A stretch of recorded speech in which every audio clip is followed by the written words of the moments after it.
يشرح صدره للإسلام. صدق الله العلي العظيم. أحب لأخيك ما تحب لنفسك تكن مسلما. صدق رسول الله صلى الله عليه وسلم.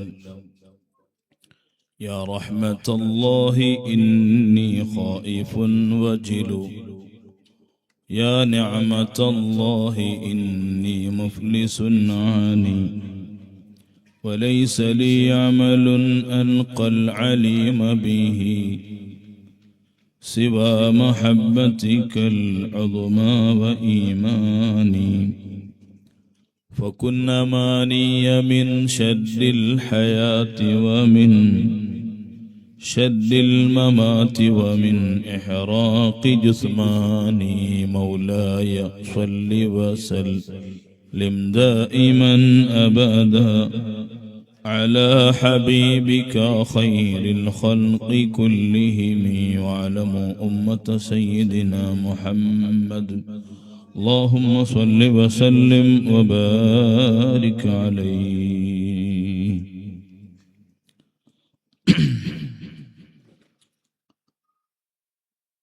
ഉത്തര കന്നഡ ജില്ലയുടെ പരിശുദ്ധമായ ദീനുകൊണ്ട് പേര് കേട്ട ഒരു റായാണ് ഞങ്ങൾ ഗംഗാവള്ളി. ഒരു കാലത്തെ ഏറ്റവും ഫുഖറാവും മസാക്കിന്റെ കൊണ്ട് നിറഞ്ഞ റായ ആയിട്ടിന്നെ ഈ ഗംഗാവളി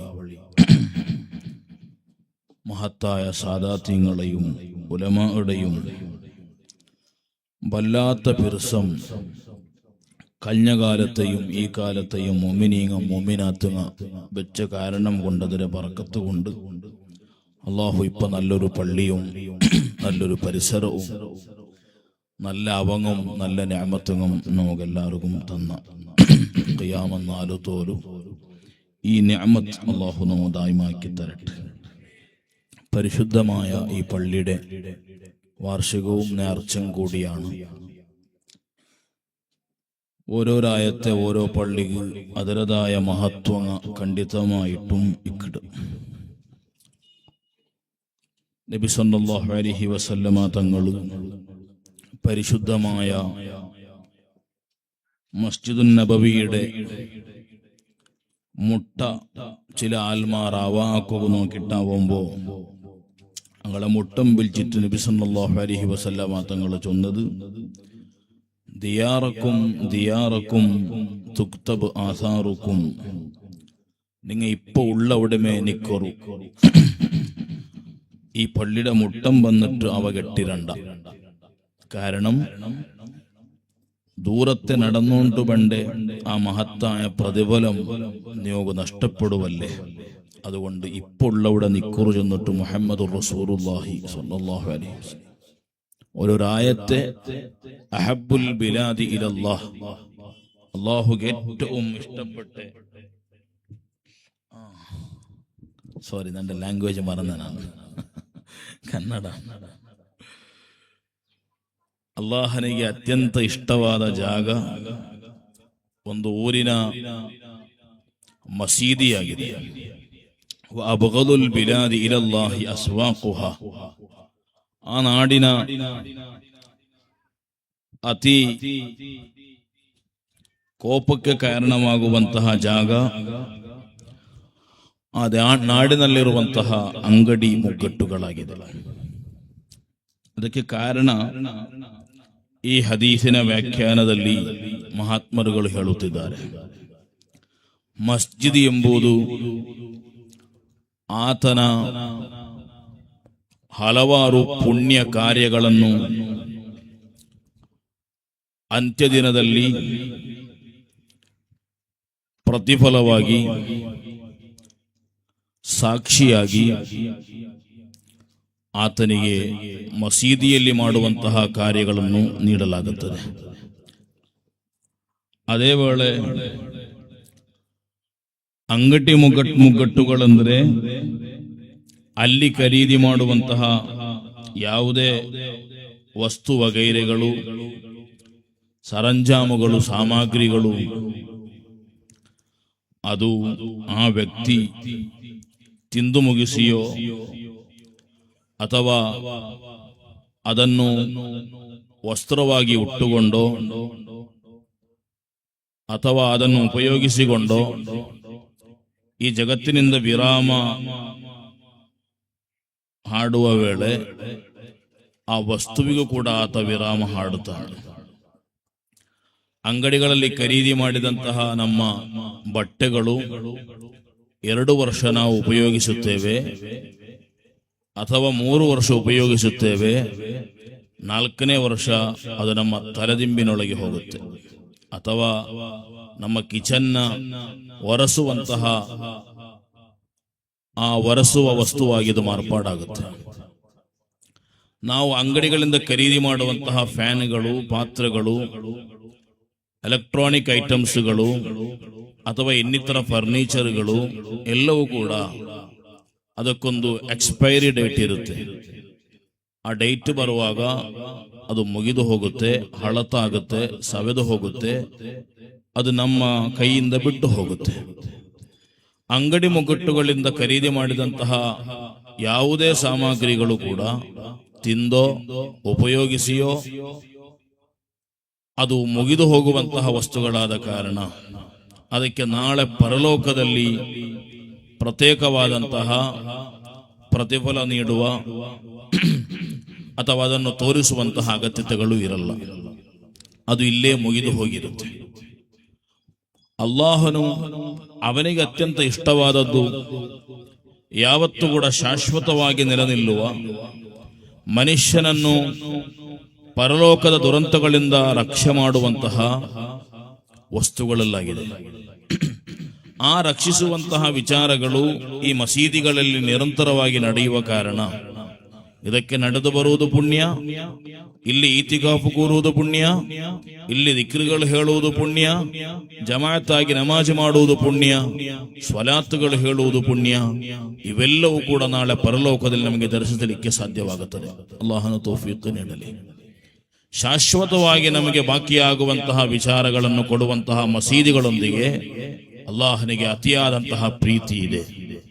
ಅದೇ ವೇಳೆ ಕ್ಷಣಿಕವಾಗಿ ಮಾತ್ರ ಉಪಯೋಗಿಸಲ್ಪಡುವಂತಹ ಅಂಗಡಿ ಮುಗ್ಗಟ್ಟುಗಳಲ್ಲಿ ಸಿಗುವಂತಹ ಆ ಸಾಧನಗಳು ಅದು ಮನುಷ್ಯನ ದುನಿಯಾದ ವಿಚಾರಕ್ಕೆ ಮಾತ್ರ ಸೀಮಿತವಾಗಿ ಪರಲೋಕದಲ್ಲಿ ಅದು ಉಪಯೋಗಕ್ಕೆ ಬರದ ಕಾರಣದಿಂದ ಅಲ್ಲಾಹನು ಅಂಗಡಿ ಮುಗ್ಗಟ್ಟುಗಳ ಬಗ್ಗೆ, ಮಾರ್ಕೆಟ್ಗಳ ಬಗ್ಗೆ ಅತಿಯಾದ ಪ್ರೀತಿಯನ್ನು ತೋರಿಸುವುದಿಲ್ಲ. ಬದಲಾಗಿ ಅಲ್ಲಿ ಅಲ್ಲಾಹನ ಕೋಪಗಳು ಎರಗುವಂತಹ ಸ್ಥಳಗಳಾಗಿದೆ ಎಂದು ಮಹಾತ್ಮರು ನಮಗೆ ವಿವರಿಸಿಕೊಡುತ್ತಾರೆ.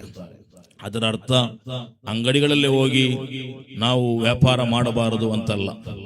ಅಂಗಡಿ ಮುಗ್ಗಟ್ಟುಗಳಂದ್ರೆ ಹಿಂದಿನ ಕಾಲಗಳಲ್ಲಿ ಅಥವಾ ಇವತ್ತಿನ ಕಾಲಗಳಲ್ಲಿಯೂ ಕೂಡ ಗೀಬತ್ತಿನ ಪರಿಸರಗಳಾಗಿ, ಪರದೂಷಣೆಯ ಪರಿಸರಗಳಾಗಿ, ಪರಸ್ಪರ ತರ್ಕಗಳ ಕುತರ್ಕಗಳ ಪರಿಸರಗಳಾಗಿ ಮಾರ್ಪಾಡಾಗುವುದು ಅಲ್ಲಾಹನಿಗೆ ಇಷ್ಟವಿಲ್ಲದ ಕಾರಣ ಆ ಪರಿಸರಗಳ ಸನ್ನಿವೇಶಕ್ಕೆ ಇಂತಹ ಜಾಗಗಳು ಸಾಕ್ಷಿಯಾಗುವುದರ ಕಾರಣ ಅಲ್ಲಾಹನು ಅಬಗದುಲ್ ಬಿಲಾದ್ ಇಲಲ್ಲಾಹಿ ಅಸ್ವಾಕುಹಾ, ಈ ನಾಡುಗಳಲ್ಲಿ ಅತಿ ಕೋಪವಿರುವಂತಹ ಸ್ಥಳ ಅಸ್ವಾಕ್, ಮಾರ್ಕೆಟ್ಗಳೆಂದು ಮಹಾತ್ಮರು ನಮಗೆ ವಿವರಿಸಿಕೊಡುತ್ತಾ ಇದ್ದಾರೆ.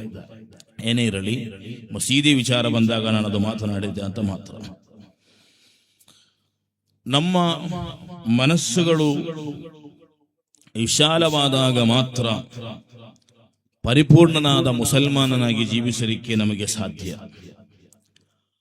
ಮನಸ್ಸುಗಳು ಉದಾರವಾಗಬೇಕು, ವಿಶಾಲವಾಗಬೇಕು, ವೈಶಾಲ್ಯವಾಗಬೇಕೆಂದರೆ ಪ್ರವಾದಿ ಸಲ್ಲಲ್ಲಾಹು ಅಲೈಹಿ ವಸಲ್ಲಂ ಅದರ ಬಗ್ಗೆ ನಮಗೆ ಹೇಳಿಕೊಟ್ರು. ಫಮನ್ ಯರಿದಿಲ್ಲಾಹು ಅನ್ ಯಹ್ದಿಯಹು ಯಶ್ರಹ್ ಸದ್ರಹು ಲಿಲ್ ಇಸ್ಲಾಂ. ಒಬ್ಬಾತನಿಗೆ ಸನ್ಮಾರ್ಗ ಲಭಿಸಬೇಕಾದರೆ ಆತನ ಹೃದಯಗಳನ್ನು ಅಲ್ಲಾಹನು ವಿಶಾಲಗೊಳಿಸುತ್ತಾನೆ. ಆ ವಿಶಾಲಗೊಳಿಸುವಿಕೆ ಯಾವ ರೀತಿ? ಪ್ರವಾದಿ ಸಲ್ಲಲ್ಲಾಹು ಅಲೈಹಿ ವಸಲ್ಲಂ ಹೇಳಿದರು, ಇನ್ನ ನೂರ ಇದಾ ದಖಲಲ್ ಕಲ್ಬ್ ಇನ್ಶರಹ ಲಹು ಸದ್ರ್. ಮನುಷ್ಯನ ಹೃದಯಕ್ಕೆ ಪ್ರಕಾಶಗಳು ಬಂದು ಮುಟ್ಟಿದರೆ, ಅಲ್ಲಾಹನ ವಿಶೇಷವಾದಂತಹ ನೂರುಗಳು ಬಂದು ಮುಟ್ಟಿದರೆ ಆತನ ಹೃದಯಗಳು ಪ್ರಕಾಶಮಾನಗೊಳ್ಳುತ್ತದೆ, ವಿಶಾಲಗೊಳ್ಳುತ್ತದೆ. ಬಳಿ ಇದ್ದಂತಹ ವಿದ್ಯಾರ್ಥಿಗಳು ಕೇಳಿದರು, ಯಾ ರಸೂಲಲ್ಲಾಹ್ ಸಲ್ಲಲ್ಲಾಹು ಅಲೈಹಿ ವಸಲ್ಲಂ, ವಹಲ್ ಲಿದಾಲಿಕ ಮಿನ್ ಅಲಾಮ, ಅದಕ್ಕೆ ಏನಾದರೂ ಲಕ್ಷಣಗಳಿದೆಯಾ? ಪ್ರವಾದಿ ಸಲ್ಲಲ್ಲಾಹು ಅಲೈಹಿ ವಸಲ್ಲಂ ಹೇಳಿದರು, ಒಬ್ಬಾತನ ಮನಸ್ಸು ವಿಶಾಲವಾಗಿದೆ ಎಂಬುದಕ್ಕೆ ಅತೀ ದೊಡ್ಡ ಅಲಾಮತ್ ಅತ್ತಜಾಫಿ ಅನ್ ದಾರಿಲ್ ಗುರೂರ್, ಈ ಜಗತ್ತಿನ ವ್ಯಾಮೋಹಗಳಿಂದ, ವಂಚನೆಗಳಿಂದ ಆತ ದೂರವಾಗಿರುತ್ತಾನೆ. ವಲ್ ಇನಾಬತು ಇಲಾ ದಾರಿಲ್ ಖುಲೂದ್, ಆತನ ವಿಚಾರಗಳೆಲ್ಲವೂ ಕೂಡ ಆಖಿರತ್ತಿಗೆ ಸಂಬಂಧಿಸಿದಂತಹ ವಿಚಾರಗಳಾಗಿರುತ್ತವೆ. ಆತನ ಮಾತುಗಳು, ಆತನ ವರ್ತನೆಗಳು, ಆತನ ಕ್ರಿಯೆಗಳು ಎಲ್ಲವೂ ಕೂಡ ಆಖಿರಕ್ಕೆ, ಪರಲೋಕದ ಚಿಂತನೆಯನ್ನುಂಟು ಮಾಡುವಂತಹ ವಿಚಾರಗಳಾಗಿರುತ್ತವೆ. ವಲ್ಲಿಸ್ತಿಅದಾದು ಲಿಲ್ ಮೌತಿ ಕಬಲ ನುಜೂಲಿಹಿ, ಆತನಿಗೆ ಮರಣ ಬರುವುದಕ್ಕಿಂತ ಮುಂಚೆ ಆತ ಮರಣಕ್ಕೆ ಬೇಕಾಗಿ ಅಣಿಯಾಗಿರುತ್ತಾನೆ, ರೆಡಿಯಾಗಿರುತ್ತಾನೆ. ಈ ಮೂರು ಲಕ್ಷಣಗಳು ಒಬ್ಬಾತನಲ್ಲಿ ಕಂಡರೆ ಆತನ ಹೃದಯ ವಿಶಾಲಗೊಂಡಿದೆ, ಅಲ್ಲಾಹನ ವಿಶೇಷವಾದ ನೂರ್ ಆತನ ಹೃದಯಕ್ಕೆ ತಲುಪಿದೆ ಎಂದು ನೀವು ಗಮನದಲ್ಲಿಟ್ಟುಕೊಳ್ಳಬೇಕೆಂದು ಮುಹಮ್ಮದುರ್ ರಸೂಲುಲ್ಲಾಹಿ ಸ್ವಲ್ಲಲ್ಲಾಹು ಅಲೈಹಿ ವಸಲ್ಲಂ ಈ ರೀತಿ ಜೀವಿಸಿಕೊಟ್ಟಂತಹ ನಮ್ಮ ಉಲಮಾಗಳು, ನಮ್ಮ ಸಾದಾತುಗಳು, ನಮ್ಮ ಪರಂಪರೆ ಇರುವಂತಹ ಮಹಾತ್ಮರುಗಳು, ಜಗತ್ತು ಕಂಡಂತಹ ಅತ್ಯಂತ ದೊಡ್ಡ ಧೀರ ಪರಾಕ್ರಮಿ ಉಮರ್ ಇಬ್ನ್ ಅಲ್ ಖತ್ತಾಬ್ ರದಿಯಲ್ಲಾಹು ಅನ್ಹು ರವರು ತನ್ನ ಆಡಳಿತ ವೇಳೆಯಲ್ಲಿ ಎಲ್ಲಾ ರಾಜ್ಯಗಳು ಅವರ ಕೈಯಡಿಯಲ್ಲಿ ಬಂದಾಗ ಅವರ ಮಗಳಾದಂತಹ ಹಫ್ಸಾ ರದಿಯಲ್ಲಾಹು ಅನ್ಹಾ ಹತ್ತಿರ ಬಂದು ಹೇಳಿದರು, ನನ್ನ ಪಿತಾಜಿ, ಇಲ್ಬಸ್ ಲಯ್ಯಿನ ಥಿಯಾಬ್ ಇದಾ ಕದಿಮತ್ ಅಲೈಕಲ್ ವಫೂದ್ ಮಿನಲ್ ಆಫಾಕ್ ವಮುರ್ ಬಿಸುನ್ಅತಿ ತುಆಮಿನ್ ತುತ್ಇಮುಹು ವ ತುತ್ಇಮು ಮನ್ ಹಲರ್. ನನ್ನ ಪಿತಾಜಿಯಾದಂತಹ ಉಮರ್ ಇಬ್ನ್ ಅಲ್ ಖತ್ತಾಬ್ ರವರೇ, ನಿಮಗೆ ಒಳ್ಳೆಯ ದಿರಿಸುಗಳನ್ನು ಧರಿಸಬಹುದಲ್ಲವೇ?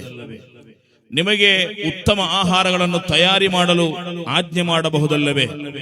ಇಷ್ಟರವರೆಗೆ ಹರುಕು ಮುರುಕು ವಸ್ತ್ರವನ್ನು ಧರಿಸಿ ಓಡಾಡಿದಂತಹ ನೀವು, ಇಷ್ಟರವರೆಗೆ ಖರ್ಜೂರಗಳನ್ನು, ಉತ್ತುತ್ತೆಗಳನ್ನು ಆಹಾರವಾಗಿ ಸ್ವೀಕರಿಸಿದಂತಹ ನೀವು, ಇನ್ನು ಅದು ಬೇಡ, ಒಳ್ಳೆಯ ದಿರಿಸುಗಳನ್ನು ನೀವು ಧರಿಸಬೇಕು, ಒಳ್ಳೆಯ ಆಹಾರಗಳನ್ನು ನೀವು ತಯಾರಿ ಮಾಡಿ ತಿನ್ನಬೇಕು. ಕಾರಣ ಈಗ ಒಂದು ಸಾಮ್ರಾಜ್ಯದ ಅಧಿಪತಿ ಅಲ್ಲ, ನೀವು ಹಲವಾರು ಸಾಮ್ರಾಜ್ಯಗಳ ಅಧಿಪತಿಯಾಗಿದ್ದೀರಾ. ಆದ್ದರಿಂದ ನಿಮ್ಮನ್ನು ಸಂದರ್ಶಿಸಲು, ಭೇಟಿ ಮಾಡಲು ವಿದೇಶಗಳಿಂದ ವಿವಿಧ ಮಂತ್ರಿಗಳು, ರಾಜರುಗಳು, ಸಂಘಗಳು ಬರುವಾಗ ಅವರ ಮುಂದೆ ನಿಮ್ಮ ಗೆಟಪ್ ನೀವು ತೋರಿಸಬೇಕೆಂದು ಮಹದಿಯಾದ ಹಫ್ಸಾ ರದಿಯಲ್ಲಾಹು ಅನ್ಹಾ ಹೇಳಿದಾಗ ಉಮರ್ ಇಬ್ನ್ ಅಲ್ ಖತ್ತಾಬ್ ರದಿಯಲ್ಲಾಹು ಅನ್ಹು ರವರು ಆ ಮಗಳನ್ನು ಬರಿಗೆ ಕಳೆದು ಹೇಳುತ್ತಾರೆ, ಅಲಸ್ತಿ ತಅಲಮೀನ ಅನ್ನ ಅಅಲಮ ಅನ್ನಾಸಿ ಬಿಹಾಲಿ ರಜುಲ್, ಒಬ್ಬ ವ್ಯಕ್ತಿಯ ಎಲ್ಲಾ ವಿಚಾರಗಳ ಬಗ್ಗೆ ಸಂಪೂರ್ಣವಾಗಿ ಅರಿಯುವಂತಹ ವ್ಯಕ್ತಿ ಯಾರು ಮಗಳೇ? ಹಫ್ಸಾ ರದಿಯಲ್ಲಾಹು ಅನ್ಹಾ ಉತ್ತರ ಕೊಟ್ಟರು, ಅದು ಈ ಮನೆಯವಳಾದ ನಾನಾಗಿದ್ದೇನೆ. ನಿಮ್ಮ ಬಗ್ಗೆ ಎಲ್ಲಾ ವಿಚಾರಗಳನ್ನು ಬಲ್ಲಂತಹ ವ್ಯಕ್ತಿ ನಾನಾಗಿದ್ದೇನೆ. ಹಾಗಾದರೆ ಉಮರ್ ಇಬ್ನ್ ಅಲ್ ಖತ್ತಾಬ್ ರದಿಯಲ್ಲಾಹು ಅನ್ಹು ರವರು ಆ ಮಗಳನ್ನು ಬಳಿಗೆ ಕರೆದು ಹೇಳುತ್ತಾರೆ, ನಾಶತ್ವಕ್ಕಿಲ್ಲ, ಅಲ್ಲಾಹನನ್ನು ಆಣೆ ಹಾಕಿ ನಿನ್ನೊಂದಿಗೆ ನಾನು ಹೇಳುತ್ತಿದ್ದೇನೆ, ಹಲ್ ತಅಲಮೀನ ಅನ್ನ ರಸೂಲಲ್ಲಾಹಿ ಸಲ್ಲಲ್ಲಾಹು ಅಲೈಹಿ ವಸಲ್ಲಂ, ನಿನಗೆ ಗೊತ್ತಿಲ್ಲವೇ ಮಗಳೇ, ಲಬಿಸ ಫಿನ್ ನಬುವತಿ ಕದಾ ವ ಕದಾ ಸನತನ್, ಹಲವಾರು ವರ್ಷಗಳು ನಮ್ಮೆಡೆಯಲ್ಲಿ ಬದುಕಿದಂತಹ ಪ್ರವಾದಿವರಿಯರು, ಲಂ ಯಶ್ಬಅಹು ವಲಾ ಅಹ್ಲು ಬೈತಿಹಿ, ಆ ಪ್ರವಾದಿವರಿಯರೋ, ಪ್ರವಾದಿವರಿಯರ ಕುಟುಂಬವೋ ಬೆಳಗ್ಗಿನ ಉಪಹಾರವನ್ನು ಸೇವಿಸಿದರೆ ಅವತ್ತಿನ ರಾತ್ರಿ ಉಪವಾಸ ಸೇವಿಸಲ್ಲ. ವಲಾ ಶಬഉ ವಶಿಯತನ್ ಇಲ್ಲಾ ಜಾಉ ಗದುವಾ, ರಾತ್ರಿ ಉಪಹಾರವನ್ನು ಸೇವಿಸಿದರೆ ಬೆಳಗ್ಗಿನ ಉಪಹಾರ ಸೇವಿಸಲ್ಲ. ಆಹಾರದಲ್ಲಿ ಆಡಂಬರವಿಲ್ಲದೆ ಜೀವಿಸಿದ ನನ್ನ ಪ್ರವಾದಿವರ್ಯರ ಬಗ್ಗೆ ಮಗಳೇ ನಿನಗೆ ಗೊತ್ತಿಲ್ಲವೇ? ವನಾಶತ್ತುಕಿಲ್ಲ. ಎರಡನೇ ಉತ್ತರವನ್ನು ಉಮರ್ ಇಬ್ನ್ ಅಲ್ ಖತ್ತಾಬ್ ರದಿಯಲ್ಲಾಹು ಅನ್ಹು ರವರು ಪ್ರಶ್ನೆಯ ಮೂಲಕ ಮಗಳಾದ ಹಫ್ಸಾ ರದಿಯಲ್ಲಾಹು ಅನ್ಹಾ ರವರಿಗೆ ಕಲಿಸಿಕೊಡುತ್ತಿದ್ದಾರೆ. ಹಲ್ ತಅಲಮೀನ ಅನ್ನ ನಬಿಯ ಸಲ್ಲಲ್ಲಾಹು ಅಲೈಹಿ ವಸಲ್ಲಂ, ಮಗಳೇ ನಿನಗೆ ಗೊತ್ತಿಲ್ಲವೇ ಪ್ರವಾದಿವರಿಯರು ಅದೇ ಕರ್ರಬತುಂ ಇಲೈಹಿ ಯೌಮನ್ ತುಆಮನ್ ಅಲಾ ಮಾಯಿದತಿನ್ ಫೀಹಾ ಇರ್ತಿಫಾ, ಒಂದು ದಿನ ಯಾರೋ ಎತ್ತರದಲ್ಲಿ ಆಹಾರವನ್ನು ತೆಗೆದುಕೊಂಡು ಇಟ್ಟಾಗ ಪ್ರವಾದಿ ಸಲ್ಲಲ್ಲಾಹು ಅಲೈಹಿ ವಸಲ್ಲಂ ಆಹಾರವನ್ನು ಮುಟ್ಟಲಿಲ್ಲ, ಬದಲಾಗಿ ಅದನ್ನು ನೆಲಕ್ಕೆ ಇಡಲು ಹೇಳಿದರು. ನೆಲದಲ್ಲಿ ಕೂತುಕೊಂಡು ಆಹಾರವನ್ನು ಸೇವನೆ ಮಾಡಿದರು. ಈ ವಿಚಾರ ನಿನಗೆ ಗೊತ್ತಿಲ್ಲವೇ? ಪ್ರವಾದಿವರ್ಯರ ಹಸಿವಿನ ಬದುಕು ನಿನಗೆ ಗೊತ್ತಿಲ್ಲವೇ? ಪ್ರವಾದಿವರ್ಯರ ವಿನಯದ ಬದುಕು ನಿನಗೆ ಗೊತ್ತಿಲ್ಲವೇ? ವನಾಶತ್ರುಕಿಲ್ಲ, ಮಗಳೇ ಮತ್ತೊಂದು ವಿಚಾರ ನಿನಗೆ ಗೊತ್ತಿದೆ. ಹಲ್ ತಅಲಮೀನ ಅನ್ನ ರಸೂಲುಲ್ಲಾಹಿ ಸಲ್ಲಲ್ಲಾಹು ಅಲೈಹಿ ವಸಲ್ಲಂ, ಒಂದು ದಿನ ಪ್ರವಾದಿವರ್ಯರ ಮಲಗುವಂತಹ ಚಾಪೆ ಇದೆ, ಅದು ಅತ್ಯಂತ ತೆಳುಪಾದಂತಹ ಚಾಪೆಯಾಗಿದೆ, ಸಣ್ಣ ಚಾಪೆಯಾಗಿದೆ. ಆ ಚಾಪೆಯನ್ನು ಎರಡು ಮಡಚನ್ನು ಮಾಡುವ ಮೂಲಕ ಪ್ರವಾದಿವರ್ಯರು ಮಲಗುತ್ತಾ ಇದ್ರು ಆ ಚಾಪೆಯ ಮೇಲೆ. ಒಂದು ದಿನ ಯಾರೋ ಬಂದದನ್ನು 4 ಮಡಚುಗಳಾಗಿ ಮಾಡಿ ಪ್ರವಾದಿವರ್ಯರಿಗೆ ಹಾಸಿದಾಗ, ಅಂದು ರಾತ್ರಿ ಪ್ರವಾದಿವರ್ಯರು ಅದರ ಮೇಲೆ ನಿದ್ದೆ ಮಾಡಿದಾಗ ಅವತ್ತಿನ ಬೆಳಗ್ಗಿನ ತಹಜ್ಜುದ್ ನಮಾಜಿಗೆ ಪ್ರವಾದಿವರ್ಯರಿಗೆ ಏಳಲಿಕ್ಕೆ ಸಾಧ್ಯವಾಗಿಲ್ಲ. ಬೆಳಗ್ಗೆ ಎದ್ದು ಹೇಳಿ ಪ್ರವಾದಿ ಸಲ್ಲಲ್ಲಾಹು ಅಲೈಹಿ ವಸಲ್ಲಂ 8 ಮಡಚುಗಳಾಗಿ ಮಡಚಿದಂತಹ ಹಾಸಿಗೆಯನ್ನು ತೋರಿಸಿ ಆ ತನ್ನ ಕುಟುಂಬಿಕರೊಂದಿಗೆ ಕೇಳಿದರು, ಹಲ್ ಮನಅತುಮೂನಿ ಕಿಯಾಮಲ್ ಲೈಲ್, ಇಂತಹ ಸುಖಾಡಂಬರಗಳ ಮೂಲಕ ನನ್ನ ರಾತ್ರಿಯ ತಹಜ್ಜುದ್ ನಮಾಜುಗಳನ್ನು ನೀವು ನನಗೆ ತಡೆಯುತ್ತಿದ್ದೀರಾ? ಇಸ್ನೌಹಾ ಬಿಸ್ನತೈನಿ ಕಮಾ ಕುಂತುಂ ತಸೂನಹಾ, ಅದು ಯಾವ ರೀತಿ 2 ಮಡಚುಗಳಾಗಿತ್ತೋ ಅದೇ ರೀತಿ ನೀವು ಅದನ್ನು ಮಾಡಿರಿ. 8 ಮಡಚುಗಳಾಗಿ ಅದನ್ನು ನೀವು ಮಡಚಬೇಡಿರಿ. ಜಗತ್ತಿನ ಸುಖಾಡಂಬರಗಳ ಅತ್ಯಂತ ಕೀಳು ಮಟ್ಟದ ಸುಖಾಡಂಬರಗಳಿಗೂ ಕೂಡ ಪ್ರವಾದಿ ಸಲ್ಲಲ್ಲಾಹು ಅಲೈಹಿ ವಸಲ್ಲಂ ಹೋಗಿಲ್ಲ. ಏನು ಕಾರಣ? ನನ್ನ ಪ್ರೀತಿಯ ಮುಅ್ಮಿನೀಗಳೇ, ಇನ್ನು ಬರುವಂತಹ ನನ್ನ ಜನರೇಷನ್ಗಳಿದೆಯಲ್ಲ, ಈ ಜನರೇಷನ್ಗಳ ಪೈಕಿ ಅತ್ಯಂತ ದಟ್ಟ ದರಿದ್ರರಿದ್ದಾರೆ, ಶ್ರೀಮಂತರಿದ್ದಾರೆ, ಅದೇ ಬಡವರಿದ್ದಾರೆ, ತುಚ್ಛರಿದ್ದಾರೆ, ಉಚ್ಚರಿದ್ದಾರೆ, ಅತ್ಯಂತ ಮೇಲ್ಮಟ್ಟದ ವ್ಯಕ್ತಿಗಳಿದ್ದಾರೆ, ಕೆಳಮಟ್ಟದ ವ್ಯಕ್ತಿಗಳಿದ್ದಾರೆ. ಎಲ್ಲಾ ವ್ಯಕ್ತಿಗಳಿಗೂ ಮಾದರಿ ವ್ಯಕ್ತಿತ್ವವನ್ನು ರೂಪಿಸಿಕೊಡುವಂತಹ ಅತಿ ದೊಡ್ಡ ಜವಾಬ್ದಾರಿ ಪ್ರವಾದಿ ಸಲ್ಲಲ್ಲಾಹು ಅಲೈಹಿ ವಸಲ್ಲಮರ ಮೇಲಿದ್ದ ಕಾರಣ ಅವರು ಒಂದು ಹೊತ್ತಿನ ಊಟವನ್ನು ಸೇವಿಸಿದರೆ ಮತ್ತೊಂದು ಹೊತ್ತಿನ ಊಟವನ್ನು ಸೇವಿಸುವುದಿಲ್ಲ. 2 ಮಡಚುಗಳಾಗಿ ಹಾಸಿಗೆಯನ್ನು ಮಡಚುವ ಮೂಲಕ ಆ ಮಲಗುವಿಕೆಯ ನಿದ್ರಿಸುವಿಕೆಯ ಸುಖವನ್ನವರು ಪಡೆದಿಲ್ಲ.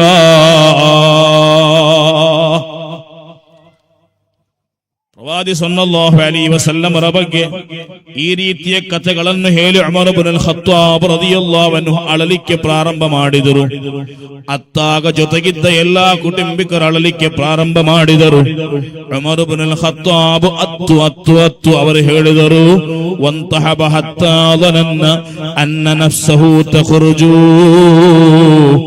ಅವರ ಆತ್ಮ ಅವರಿಂದ ಬೇರ್ಪಟ್ಟು ಹೋಗುತ್ತದೆಯೋ ಎಂದು ನಾವು ಹೆದರಿ ಹೋದೆವು. ಅಷ್ಟು ಮಾತ್ರ ಹತ್ತು ಬಿಟ್ಟರು ಉಮರ್ ಇಬ್ನ್ ಅಲ್ ಖತ್ತಾಬ್ ರದಿಯಲ್ಲಾಹು ಅನ್ಹು. ಸಕಲ ಸಾಮ್ರಾಜ್ಯಗಳ ಅಧಿಪತಿಯಾಗಿದ್ದುಕೊಂಡು ನಯಾ ಪೈಸೆಯ ಸುಖವನ್ನು ಪಡೆಯಲು ಉಮರ್ ಇಬ್ನ್ ಅಲ್ ಖತ್ತಾಬ್ ರದಿಯಲ್ಲಾಹು ಅನ್ಹು ಅವರು ಮುಂದೇಟು ಹಾಕಲಿಲ್ಲ, ಹಿಂದೇಟು ಹಾಕಿದರು. ಆದ್ದರಿಂದಲೇ ಮಹಾತ್ಮರುಗಳು ಕೇಳುತ್ತಾರೆ,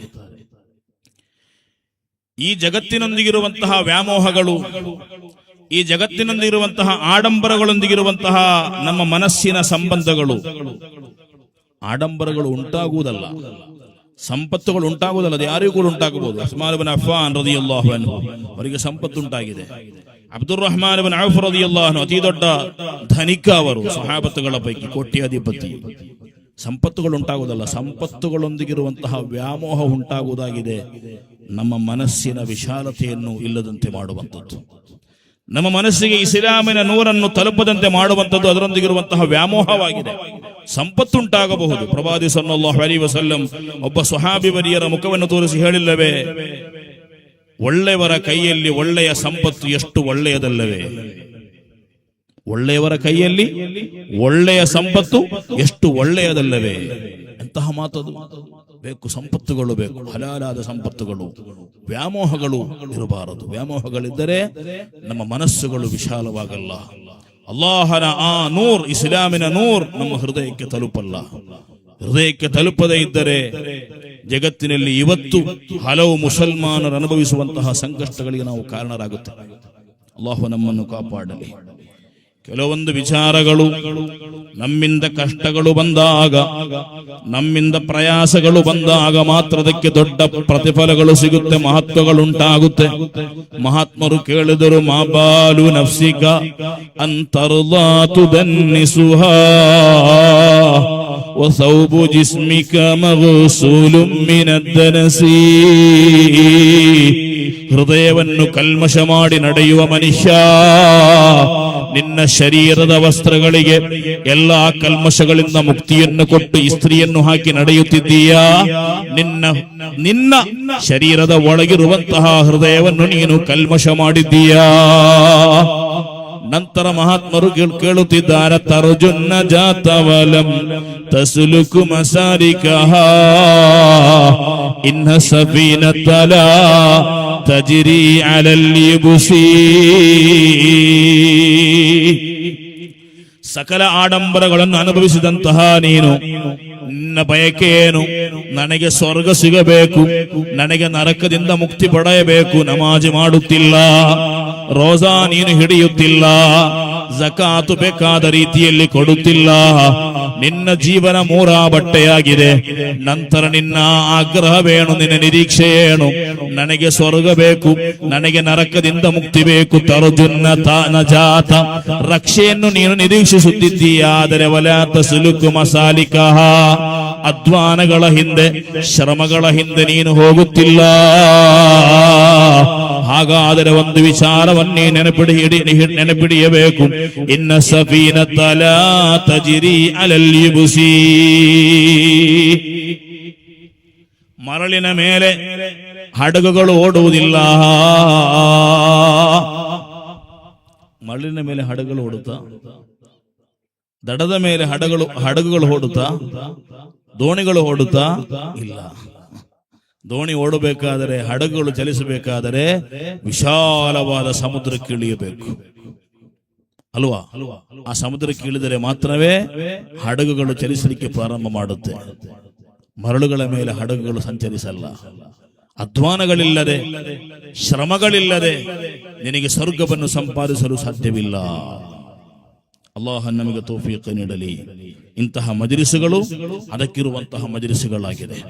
ಕಾಯಬುಲ್ ಅಹ್ಬಾರ್ ರದಿಯಲ್ಲಾಹು ಅನ್ಹು ಅವರು ಹೇಳಿದರು, ಇಲ್ಮುಗಳು ಹೇಳುವಂತಹ, ವಿಜ್ಞಾನಗಳು ಹೇಳುವಂತಹ ವೇದಿಕೆಗಳು, ಮಜ್ಲಿಸುಗಳು, ಅದರ ಮಹತ್ವ ಒಂದು ವೇಳೆ ಯಾರಿಗಾದರೂ ಅಲ್ಲಾಹನು ಪ್ರತ್ಯಕ್ಷವಾಗಿ ತೋರಿಸಿಕೊಟ್ಟಿದ್ದರೆ, ಹತ್ತಾ ಯತ್ರುಕ ಕುಲ್ಲು ದಿ ಇಮಾರತಿನ್ ಇಮಾರತ, ಮಂತ್ರಿ ಪಟ್ಟವಿದ್ದವರು, ಪ್ರಧಾನಮಂತ್ರಿ ಪಟ್ಟ ಇದ್ದವರು, ಅಧ್ಯಕ್ಷ ಪಟ್ಟ ಇದ್ದವರು ಆ ಪಟ್ಟವನ್ನು ಎಸೆದು ಈ ಮಜ್ಲಿಸಿಗೆ ಬಂದು ಕುಳಿತುಕೊಳ್ಳುತ್ತಿದ್ದರು. ಅಷ್ಟು ಮಾತ್ರ ಸವಾಬಿದೆ ಇಲ್ಮು ಹೇಳುವಂತಹ, ವಿಜ್ಞಾನಗಳು ಹೇಳುವಂತಹ ಮಜ್ಲಿಸುಗಳಿಗೆ ಎಂದು ಕಾಬುಲ್ ಅಹ್ಬಾರ್ ರದಿಯಲ್ಲಾಹು ಅನ್ಹು. ಅಲ್ಲಾಹನು ಒಳ್ಳೆಯ ಮಜ್ಲಿಸುಗಳ ಪಾಲಿನಲ್ಲಿ ಆಖಿರದಲ್ಲೂ ದುನಿಯಾದಲ್ಲೂ ಅತೀ ದೊಡ್ಡ ಉಪಕಾರವನ್ನೀಯುವಂತಹ ಮಜ್ಲಿಸುಗಳ ಪಾಲಲ್ಲಿ ಈ ಮಜ್ಲಿಸನ್ನು ಸೇರಿಸಲಿ. ಆಮೀನ್ ಯಾ ರಬ್ಬಲ್ ಆಲಮೀನ್. ಉತ್ತಮ ಮನಸ್ಸಿರುವಂತಹ ಮನುಷ್ಯರಾಗಬೇಕು ನಾವು. ಅದಕ್ಕೆ ನಾನು ಹೇಳಿದ್ದು, ಐಹಿಕವಾದಂತಹ ವ್ಯಾಮೋಹಗಳು, ಆಡಂಬರಗಳು ನಮ್ಮ ಮನಸ್ಸಿಗೆ ಬಂದು ಮುಟ್ಟಿದರೆ ಮನುಷ್ಯರೊಂದಿಗೆ ನಮಗೆ ಕರುಣೆ ಇರುವುದಿಲ್ಲ, ಇತರ ಜೀವಿಗಳೊಂದಿಗೆ ನಮಗೆ ಕರುಣೆ ಇರುವುದಿಲ್ಲ, ನಮ್ಮ ಸಹವರ್ತಿಗಳೊಂದಿಗೆ ನಮಗೆ ಕರುಣೆ ಇರುವುದಿಲ್ಲ, ಅಸೂಯೆಗಳೊಂದಿಗೆ, ಪರಸ್ಪರ ನಂಜು ನರಕಗಳೊಂದಿಗೆ ಗಲಾಟೆ ಮಾಡಿ ನಾವು ಸಾಯಲು ಹೋಗುತ್ತೇವೆ. ಆದ್ದರಿಂದಲೇ ಪ್ರವಾದಿ ಸಲ್ಲಲ್ಲಾಹು ಅಲೈಹಿ ವಸಲ್ಲಂ ಹೃದಯದ ವೈಶಾಲ್ಯದ ಬಗ್ಗೆ ಹೇಳುವಾಗ ಹೇಳಿದರು, ನೀನೊಬ್ಬ ಸಂಪೂರ್ಣ ಮುಸಲ್ಮಾನನಾಗಬೇಕಾದರೆ ಅಹಿಬ್ಬಲಿ ಅಖೀಕ ಮಾ ತುಹಿಬ್ಬು ಲಿ ನಫ್ಸಿಕ್, ನಿನ್ನ ಶರೀರಕ್ಕೆ ನೀನು ಏನು ಇಷ್ಟಪಡುತ್ತೀಯೋ ಅದನ್ನು ನೀನು ಇತರರಿಗೂ ಕೂಡ ಇಷ್ಟಪಡಬೇಕು. ಆಗ ನೀನು ಸಂಪೂರ್ಣ ಮುಸಲ್ಮಾನನಾಗುತ್ತೀಯಾ. ಮುಹಮ್ಮದುರ್ ರಸೂಲುಲ್ಲಾಹಿ ಸಲ್ಲಲ್ಲಾಹು ಅಲೈಹಿ ವಸಲ್ಲಂ. ನನಗೆ ಯಾರಾದರೂ ಅಕ್ರಮ ಮಾಡುವುದನ್ನು ನಾನು ಇಷ್ಟಪಡುತ್ತೇನೆಯಾ? ಇಲ್ಲ. ಹಾಗಾದರೆ ಮತ್ತೊಬ್ಬನಿಗೂ ಕೂಡ ಅಕ್ರಮ ಮಾಡುವುದನ್ನು ನಾನು ಇಷ್ಟಪಡಬಾರದು. ನನ್ನ ಬಗ್ಗೆ ಒಬ್ಬ ಆತ ಹೊರಗೆ ನಿಂತುಕೊಂಡು ಕಮೆಂಟ್ ಹೇಳುವುದರ ಬಗ್ಗೆ ನಾನು ಇಷ್ಟಪಡುತ್ತೇನೆಯಾ? ಇಲ್ಲ. ಹಾಗಾದರೆ ಮತ್ತೊಬ್ಬನ ಬಗ್ಗೆ ಕೂಡ ಕಮೆಂಟ್ ಹೇಳುವುದನ್ನು ನಾನು ಇಷ್ಟಪಡಬಾರದು.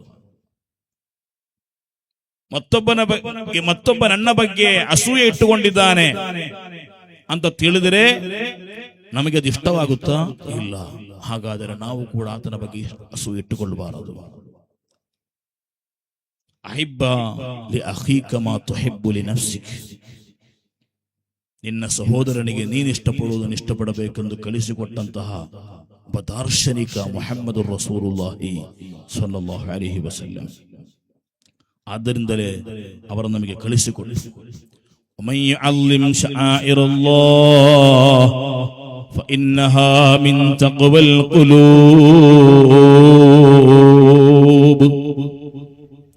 ಅಲ್ಲಾಹನ ಬಗ್ಗೆ ಸೂಚಿಸುವಂತಹ ಹಲವಾರು ಸಿಂಬಲ್ಸ್ಗಳು ಈ ಜಗತ್ತಿನಲ್ಲಿದೆ. ಆ ಸಿಂಬಲ್ಗಳನ್ನು ಯಾರು ಗೌರವದಿಂದ ನೋಡುತ್ತಾರೆಯೋ ಫಇನ್ನಹಾ ಮಿನ್ ತಕ್ವಲ್ ಕುಲೂಬ್, ಆತನ ಹೃದಯದಲ್ಲಿ ತಕ್ವ ಇದೆ, ಭಕ್ತಿ ಇದೆ.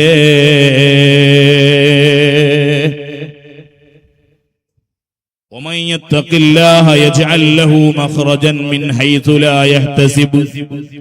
ಭಕ್ತಿ ಇರುವಂತಹ ಹೃದಯವುಳ್ಳ ಮನುಷ್ಯನಿಗೆ ದಾರಿದ್ರ್ಯಗಳು ಬರಲ್ಲ, ಆತನ ಜೀವನದಲ್ಲಿ ಸಂಕಷ್ಟಗಳು ಬರಲ್ಲ. ಆತನಿಗೆ ಸಂಕಷ್ಟಗಳು ಅದನ್ನು ಆತ ಅಲ್ಲಾಹನ ತೀರ್ಮಾನವೆಂದು ಭಾವಿಸಿ ಸಮಾಧಾನ ಉಳ್ಳವನಾಗುತ್ತಾನೆ. ಆತನ ಜೀವನದಲ್ಲಿ ಯಾರೊಂದಿಗೂ ಕೂಡ ವೈರಾಗ್ಯಗಳು ಬರಲ್ಲ. ಆತನಿಗೆ ಎಲ್ಲಾ ಸಂತೋಷದ ಬಾಗಿಲುಗಳನ್ನು ಅಲ್ಲಾಹನು ಆತನಿಗೆ ಗೊತ್ತಿಲ್ಲದ ಮಾರ್ಗಗಳ ಮೂಲಕ ತೆರೆದುಕೊಡುತ್ತಾನೆ. ಪವಿತ್ರವಾದ ಕುರ್ಆನ್. ಅದಕ್ಕೇನು ಬೇಕು? ಮನಸ್ಸಿನ ಅಂತರಾಳದಲ್ಲಿ ಭಕ್ತಿ ಬೇಕು. ಅತ್ತಕ್ವಾ ಹಹುನ, ಅತ್ತಕ್ವಾ ಹಹುನ. ತಕ್ವ ಎಂಬುದು ಡ್ರೆಸ್ಸಲ್ಲೋ, ಕೈಯಲ್ಲೋ, ಕಣ್ಣಲ್ಲೋ, ತಲೆಯಲ್ಲೋ ಇರುವುದಲ್ಲ, ನಮ್ಮ ಮನಸ್ಸಲ್ಲಿ ಇರುವುದಾಗಿದೆ. ನೋಡಲಿಕ್ಕೆ ಒಳ್ಳೆಯ ಬಿಳಿ ಮುಂಡಾಸು, ಬಿಳಿ ವಸ್ತ್ರ, ಓಕೆ, 100ಕ್ಕೆ 100 ಓಕೆ, ಮಹಿಳಾರು ಓಕೆ. ಅದರ ಒಳಗೆ ಜೀರೋ, ಶೂನ್ಯ, ಬಂಡವಾಳಗಳಿಲ್ಲ, ಖಾಲಿ ಚೀಲ ಮಾತ್ರ. ಪರಲೋಕದಲ್ಲಿ ಹಲವು ಮಂದಿ ಅಲ್ಲಾಹನ ಮುಂದೆ ವಿಚಾರಣೆಗೆ ಬೇಕಾಗಿ ಹಾಜರಾಗುವಾಗ ಅವರು ಜಕಾತುಗಳು ಕೊಟ್ಟಿದ್ದಾರೆ, ಸದಕಗಳು ಕೊಟ್ಟಿದ್ದಾರೆ, ಹಲವಾರು ಶ್ರಮಗಳನ್ನು ಪಟ್ಟಿದ್ದಾರೆ. ನೋಡುವಾಗ ಪರಲೋಕದಲ್ಲಿ ಆತ ಕೊಟ್ಟಂತಹ ಸಂಪತ್ತುಗಳ ಲೆಕ್ಕ ಕಾಣುತ್ತಿಲ್ಲ, ಆತನ ನಮಾಜುಗಳ ಲೆಕ್ಕ ಅಲ್ಲಿ ಕಾಣುತ್ತಿಲ್ಲ.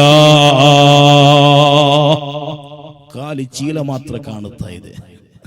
ಹೋಗಿ ಕೇಳುತ್ತಾನೆ, ಎಲ್ಲಿದೆ ನನ್ನ ಸಂಪತ್ತುಗಳು? ನಾನು ಕೊಟ್ಟಂತಹ ಕೋಟಿಗಟ್ಟಲೆ ಸಂಪತ್ತಲ್ಲಿ, ನಾನು ನನ್ನ ನಿದ್ದೆ ಬಿಟ್ಟು ಮಾಡಿದಂತಹ ನಮಾಜುಗಳಲ್ಲಿ? ಅಲ್ಲಾಹನಾತನೊಂದಿಗೆ ಕೇಳುವಂತಹ ಕ್ವಶನ್, ಎಲ್ಲಿ ನೀನು ಕೊಟ್ಟಂತಹ ಸಂಪತ್ತು? ಎಲ್ಲಿ ನೀನು ಮಾಡಿದಂತಹ ನಮಾಜ್? ನೀನು ಮಾಡಿದಂತಹ ನಮಾಜ್ ಯಾರಿಗೋ ಬೇಕಾಗಿ ಮಾಡಿದಂತಹ ನಮಾಜ್, ಯಾರಿಗೋ ಬೇಕಾಗಿ ಕೊಟ್ಟಂತಹ ಸಂಪತ್ತುಗಳು. ನಿನ್ನ ಹೆಸರು ಬರಬೇಕಿತ್ತು, ಅದಕ್ಕೆ ಬೇಕಾಗಿ ನೀನು ಸಂಪತ್ತನ್ನು ಕೊಟ್ಟೆ. ನಿನ್ನನ್ನು ಹಲವರು ಒಳ್ಳೆಯವರೆಂದು ಕರೆಯಬೇಕು, ಅದಕ್ಕೆ ಬೇಕಾಗಿ ನೀನು ನಮಾಜನ್ನು ಮಾಡಿದೆ. ಆದ್ದರಿಂದ ಆ ಪ್ರತಿಫಲ ನನ್ನೊಂದಿಗೆ ಕೇಳಬೇಡ. ಯಾರನ್ನು ಊಹಿಸಿ ನೀನು ಸಂಪತ್ತನ್ನು ಕೊಟ್ಟಿದ್ದೀಯಾ, ಯಾರನ್ನು ಭಾವಿಸಿ ನೀನು ನಮಾಜನ್ನು ಮಾಡಿದ್ದೀಯಾ, ಅವರೊಂದಿಗೆ ಹೋಗಿ ಅದರ ಪ್ರತಿಫಲವನ್ನು ಕೇಳು, ನನ್ನೊಂದಿಗೆ ಕೇಳಲಿಕ್ಕೆ ಬರಬೇಡ. ವಮನ್ ಯತ್ತಖಿಲ್ಲಾಹ ಯಜ್ಅಲ್ ಲಹು ಮಖ್ರಜಾ.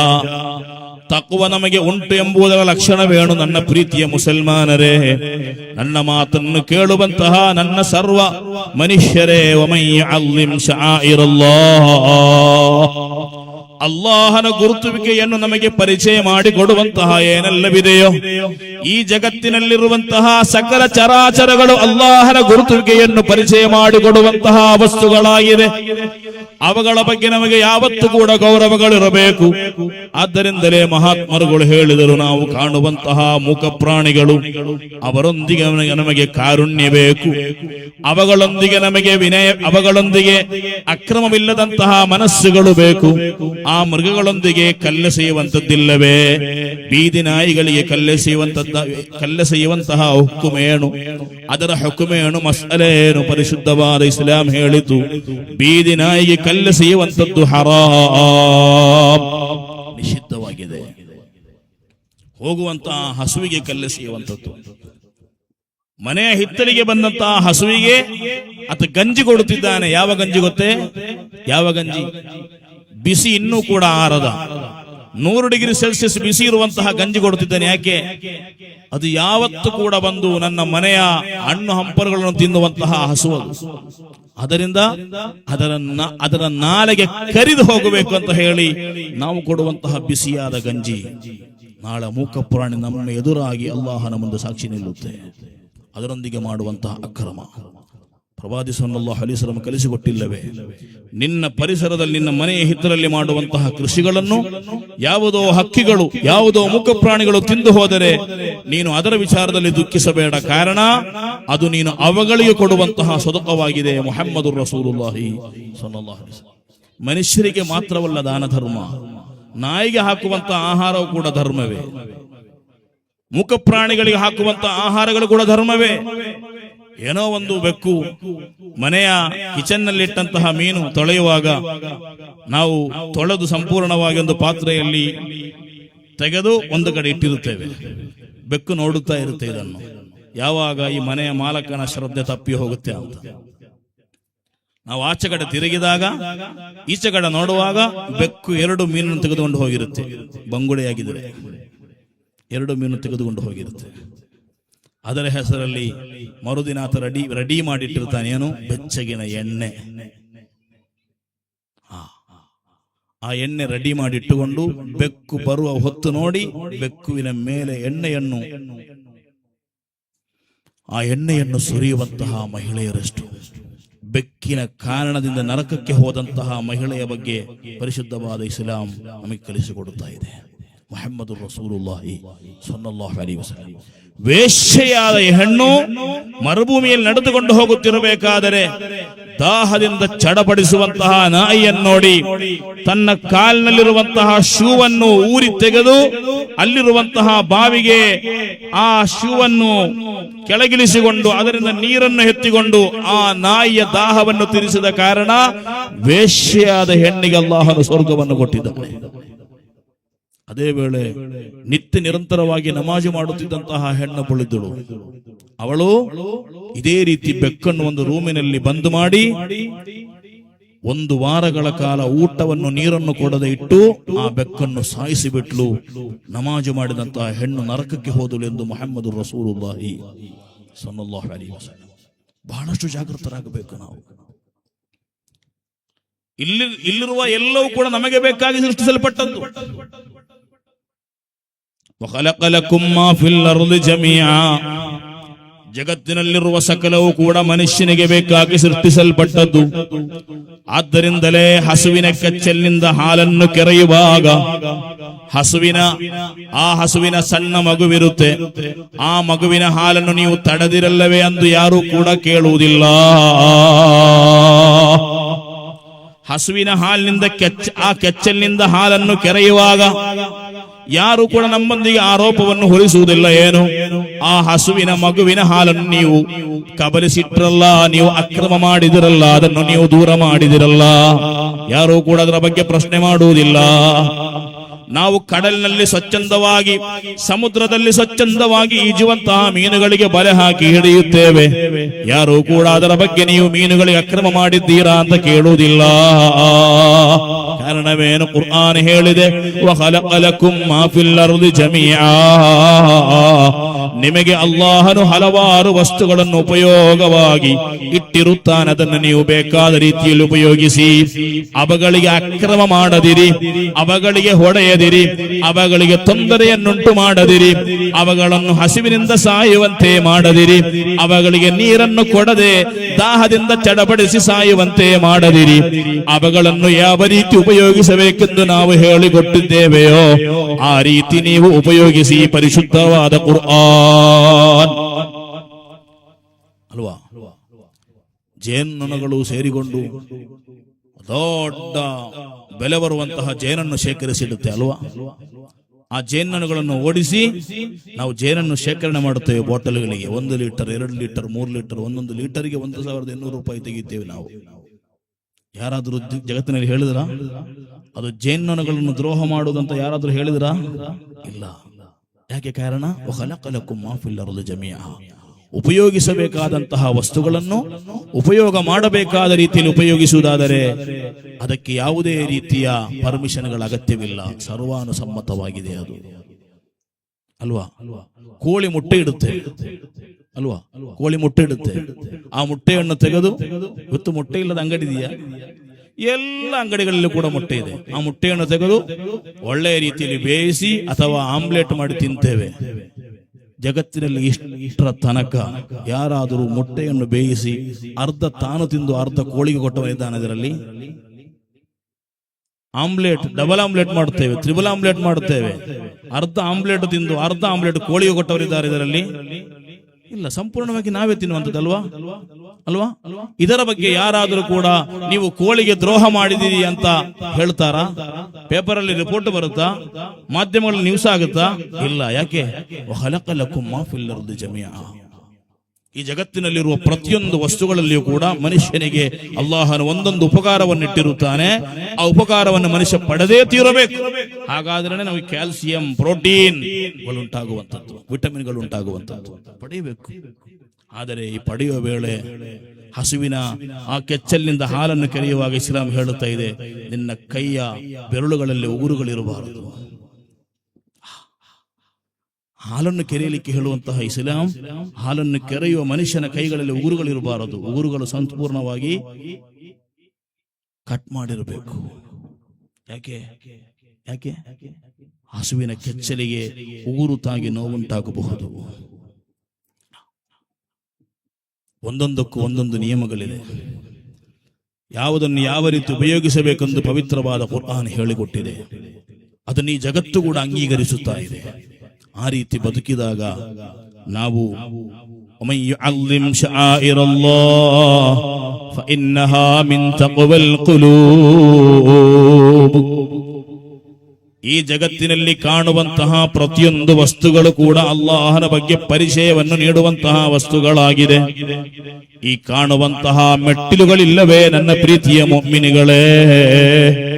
ಈ ಮೆಟ್ಟಿಲುಗಳು ನಾವು ನಡೆದುಕೊಂಡು ಹೋಗುವ ಮೆಟ್ಟಿಲುಗಳು. ಈ ಮೆಟ್ಟಿಲುಗಳೊಂದಿಗೂ ಕೂಡ ನಮಗೆ ಗೌರವಗಳು ಬೇಕು. ಏನು ಕಾರಣ? ಇಂತಹ ಸ್ವಚ್ಛಂದವಾದ ಮೆಟ್ಟಿಲುಗಳು, ಆ ಮೆಟ್ಟಿಲುಗಳ ಮೇಲೆ ಹಾಸಿರುವಂತಹ ಮಾರ್ಬಲ್ಗಳು, ಆ ಮಾರ್ಬಲ್ಗಳ ಗುಡ್ಡಗಳನ್ನು ಸೃಷ್ಟಿ ಮಾಡಿದಂತಹ ಅಲ್ಲಾಹನು ಎಷ್ಟೊಂದು ಶಕ್ತಿವಂತನು, ಎಷ್ಟೊಂದು ಇಲ್ಮಿರುವವನು, ಎಷ್ಟೊಂದು ವಿದ್ಯಾವಂತನು, ಎಷ್ಟೊಂದು ಹಕೀಮಾಗಿರುವವನು ಅಲ್ಲಾಹ್. ಈ ಮಾರ್ಬಲ್ಗಳು ಹೇಳುತ್ತಾ ಇದೆ ಅಲ್ಲಾಹನ ಪವರ್ನ ಬಗ್ಗೆ. ಒಬ್ಬ ಸೃಷ್ಟಿಕರ್ತ ಇದ್ದಾನೆ ಎಂಬುದರ ಬಗ್ಗೆ ಇರುವಂತಹ ಸೂಚನೆಯಾಗಿದೆ ಈ ಮಾರ್ಬಲ್ಗಳು ಅಲ್ವಾ. ಡೌಟ್ ಇದೆಯಾ? ನಾವಿದ್ದೇವೆ ಎಂಬುದಕ್ಕೆ ಒಂದು ಸೂಚನೆಯಲ್ಲವೇ? ನಾವಿರುವುದು ಅಲ್ಲಾಹನಿದ್ದಾನೆ ಎಂಬುದಕ್ಕೆ ಸೂಚನೆಯಾಗಿದೆ ಅಲ್ವಾ. ಇವತ್ತು ಕೆಲವೊಂದು ಮಂದಿ ಬಂದಿದ್ದಾರೆ, ಲಿಬರಲಿಸಂ, ಆಟೋಮೆಟಿಕ್ ಆಗಿ ಜಗತ್ತು ಉಂಟಾಯಿತು ಅಂತ. ಯಾವ ರೀತಿ? ಆಟೋಮೆಟಿಕ್ ಆಗಿ ಈ ಜಗತ್ತು ಉಂಟಾಯಿತು. ಮನುಷ್ಯ ಆಟೋಮೆಟಿಕ್, ಆಕಾಶ ಆಟೋಮೆಟಿಕ್. ಆತನೊಂದಿಗೆ ಕೇಳಿ, ಆತ ಹಾಕಿದಂತಹ ಚಪ್ಪಲಿ ಆಟೋಮೆಟಿಕ್ ಆಗಿ ಉಂಟಾದದಂತ ಕೇಳಿ. ಇವತ್ತು ನಾವು ಧರಿಸುವಂತಹ ಚಪ್ಪಲಿಗೂ ಕೂಡ ಕಂಪನಿಗಳಿದೆ. ಚಪ್ಪಲಿ ಬಿಡಿ, ಒಂದು ಶರೀರದ ಮೇಲೆ ಹಾಕಿರುವಂತಹ ವಸ್ತ್ರದ ಬಟನ್ ಹೋದರೆ ಆ ಬಟನ್ ಅನ್ನು ಮರು ಫಿಕ್ಸ್ ಮಾಡಬೇಕಾದರೆ ಗುಂಡು ಸೂಜಿ ಅಥವಾ ಸೂಜಿ ನಾವು ಏನ್ ಮಾಡ್ತೇವೆ, ಯೂಸ್ ಮಾಡ್ತೇವೆ. ಆ ಸೂಜಿಗೂ ಇಲ್ವೇ ಒಂದು ಕಂಪನಿ? ಇಲ್ವಾ? ಸಣ್ಣ ಸೂಜಿಯ ಹಿಂದೆ ಒಂದು ಪ್ರೊಡ್ಯೂಸರ್ ಅನ್ನು ನಾವು ಕಾಣುವಂತಹ, ಪ್ರೊಡ್ಯೂಸರ್ ಅನ್ನು ಹುಡುಕಿ ಹೋಗುವಂತಹ ಜಗತ್ತಿನಲ್ಲಿ ಮನುಷ್ಯ ಹೇಳುತ್ತಾ ಇದ್ದಾನೆ, ನನ್ನ ಉಗಮಕ್ಕೆ ಯಾವುದೇ ಕಾರಣಗಳಿಲ್ಲ, ಸೃಷ್ಟಿಕರ್ತನಿಲ್ಲ. ಎಂತಹ ಬುದ್ಧಿಶೂನ್ಯ ಇದು. ಈ ಜಗತ್ತಿನ ಪ್ರತಿಯೊಂದು ವಸ್ತುಗಳು ಕೂಡ ಅಲ್ಲಾಹನ ಬಗ್ಗೆ ನಮಗೆ ಹೇಳಿಕೊಡುತ್ತಾ ಇದೆ. ಆದ್ದರಿಂದ ಇದರೊಂದಿಗೆ ನಮಗೆ ಗೌರವಗಳು ಬೇಕು. ಯಾವ ರೀತಿ ಗೌರವ? ಇದನ್ನು ಹೊಡೆದು ಹಾಕಬಾರದು. ಮೆಟ್ಟಿಲಲ್ವ ಅಂತ ಹೇಳಿ ಸುತ್ತೆಯನ್ನು ತೆಗೆದುಕೊಂಡು ಬಂದು ಒಡೆದು ಹಾಕಿದ್ರೆ ನೀವು ಬಿಡ್ತೀರಾ? ನಾವೇ ಬೈಯುತ್ತೇವೆ ಅಲ್ವಾ? ಅದು ಅದರೊಂದಿಗೆ ತೋರಿಸುವಂತಹ ಗೌರವ. ಅದನ್ನು ಗಲೀಜು ಆಗದಂತೆ ನೋಡಿಕೊಳ್ಳಬೇಕು, ಅದು ಅದರೊಂದಿಗೆ ತೋರಿಸುವಂತಹ ಗೌರವ. ಮಸೀದಿ ಅದರ ಬಗ್ಗೆ ಪ್ರತ್ಯೇಕವಾಗಿ ಹೇಳಬೇಕಾಗಿಲ್ಲ. ಮಸೀದಿಗಳು ಅಲ್ಲಾಹನ ಬಗ್ಗೆ ಸೂಚಿಸುವಂತಹ ಚಿಹ್ನೆಗಳಾಗಿದೆ, ಸಿಂಬಲ್ಸ್ಗಳಾಗಿದೆ. ಅದರೊಂದಿಗೆ ಪ್ರತ್ಯೇಕವಾದ ಗೌರವಗಳು ಬೇಕು. ಕಾರಣ, ಈ ಮಸೀದಿ ನಿರ್ಮಾಣದ ಹಿಂದೆ ಒಬ್ಬ ಇಂಜಿನಿಯರ್ ಇದ್ದಾನೆ. ಈ ಮಸೀದಿ ನಿರ್ಮಾಣದ ಹಿಂದೆ ಹಲವಾರು ಮೇಸ್ತ್ರಿಗಳಿದ್ದಾರೆ. ಆ ಇಂಜಿನಿಯರಿಗೆ ಅತಿ ದೊಡ್ಡ ಕೌಶಲ್ಯವನ್ನು, ಬುದ್ಧಿಮತ್ತೆಯನ್ನು, ವಿಜ್ಞಾನವನ್ನು ಕೊಟ್ಟವರು ಯಾರು? ಅಲ್ಲಾಹ್. ಆ ವಿಜ್ಞಾನ, ಕೌಶಲ್ಯ, ಬುದ್ಧಿಮತ್ತೆ ಬೇಕಾದರೆ ಆತನಿಗೆ ಬ್ರೈನ್ ಬೇಕು, ಚಿಂತಿಸುವಂತಹ ಸಾಮರ್ಥ್ಯ ಬೇಕು. ಅದು ಸುಮ್ಮನೆ ಇರುವುದಿಲ್ಲ. ಆ ಸಾಮರ್ಥ್ಯವನ್ನು ಕೊಡುವವನು ಅಲ್ಲಾಹನಾಗಿದ್ದಾನೆ. ಆ ಸಾಮರ್ಥ್ಯವನ್ನು ಕೊಟ್ಟ ಕಾರಣ ಈ ಸುಂದರವಾದ ಮಸೀದಿ ಇಲ್ಲಿ ಬೆಳೆದು ಬಂತು. ಅದರಿಂದ ಮಸೀದಿಯೊಂದಿಗೆ ಗೌರವ ಬೇಕು, ಈ ಕಾಣುವ ಕಂಪೌಂಡ್ಗಳೊಂದಿಗೆ ಗೌರವ ಬೇಕು, ನಮ್ಮ ಮನೆಯೊಂದಿಗೆ ಗೌರವ ಬೇಕು, ನಮ್ಮ ಮನೆಯಲ್ಲಿ ಹೊಡೆದಿರುವಂತಹ ಪೈಂಟುಗಳೊಂದಿಗೂ ಗೌರವ ಬೇಕು. ಈ ಜಗತ್ತಿನಲ್ಲಿ ಕಾಣುವ ಪ್ರತಿಯೊಂದು ಚರಾಚರಗಳೊಂದಿಗೂ ಕೂಡ ಗೌರವ ಬೇಕು. ಆ ರೀತಿ ಗೌರವ ಯಾವಾಗ ನಮ್ಮ ಮನಸ್ಸಿನಲ್ಲಿ ಬರುತ್ತದೆಯೋ ಆಗ ಅಲ್ಲಾಹನ ಭಕ್ತಿ ನಮ್ಮ ಮನದಲ್ಲಿ ಇದೆ ಎಂಬುದಕ್ಕೆ ಅದು ಲಕ್ಷಣವಾಗಿದೆ, ಅಲಾಮತ್ತಾಗಿದೆ ಎಂದು ಪವಿತ್ರವಾದ ಕುರ್ಆನ್. ಅಲ್ಲಾಹ ನಮಗೆ ತೌಫೀಕ ನೀಡಲಿ. ನನ್ನ ಪ್ರೀತಿಯ ಮುಅ್ಮಿನೀಗಳೇ, ಆದ್ದರಿಂದಲೇ ಈ ಜಗತ್ತಿನಲ್ಲಿ ಯಾವುದೇ ವಸ್ತುವನ್ನು ಸಣ್ಣದಾಗಿ ಕಾಣುವಂತಹ ಅಧಿಕಾರವನ್ನು ಅಲ್ಲಾಹನು ಕೊಟ್ಟಿಲ್ಲ. ಮಹಾತ್ಮರಾದ ತಾಜುದ್ದೀನ್ ಸುಬುಕಿ ರದಿಯಲ್ಲಾಹು ಅನ್ಹು, ಅವರ ತಂದೆ ತಕಿಯುದ್ದೀನ್ ಸುಬುಕಿ ರದಿಯಲ್ಲಾಹು ಅನ್ಹು ಒಂದು ದಿನ ಮನೆಯಲ್ಲಿ ಅಂಗಳದಲ್ಲಿ ಕೂರುತ್ತಿರಬೇಕಾದರೆ ಮಹಾತ್ಮರಾದ ತಾಜುದ್ದೀನ್ ಸುಬುಕಿ ಸಣ್ಣ ಹುಡುಗನಾಗಿರುವ ವೇಳೆ, ಆ ವೇಳೆಯಲ್ಲಿ ಮಹಾತ್ಮರಾದ ತಂದೆ ಒಳಗೆ ಕೂತಿದ್ದಾರೆ, ಸಣ್ಣ ಮಗನಾದ ತಾಜುದ್ದೀನ್ ಸುಬುಕಿ ಹೊರಗೆ ಕೂತಿದ್ದಾರೆ. ಆ ದಾರಿ ಬದಿಯಲ್ಲಿ ಒಂದು ಸಣ್ಣ ನಾಯಿ ಮರಿಯೊಂದು ಹಾದು ಹೋಯಿತು. ಆ ನಾಯಿ ಮರಿಗೆ ಸನ್ನೆ ಮಾಡಿ ತಾಜುದ್ದೀನ್ ಸುಬುಕಿ ರದಿಯಲ್ಲಾಹು ಅನ್ಹು ಅವರು ಹೇಳಿದರು, ಯಬ್ನಲ್ ಕಲ್ಬ್, ಓ ನಾಯಿಯ ಮಗನೇ. ಈ ಮಾತು ಒಳಗೆ ಕೂತಿರುವಂತಹ ತಕಿಯುದ್ದೀನ್ ಸುಬುಕಿ ಎಂಬ ಮಹಾತ್ಮರ ಕಿವಿಗೆ ಬಿತ್ತು.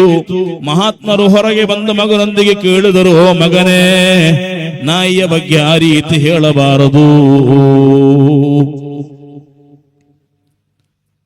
ತಾಜುದ್ದೀನ್ ಸುಬುಕಿ ರದಿಯಲ್ಲಾಹು ಅನ್ಹು ಅವರು ಕೇಳಿದರು, ನಾನು ನಾಯಿಯ ಮಗನನ್ನಲ್ಲವೇ ನಾಯಿ ಅಂತ ಕರೆದದ್ದು, ನಾಯಿಯ ಮಗನಂತ ಕರೆದದ್ದು?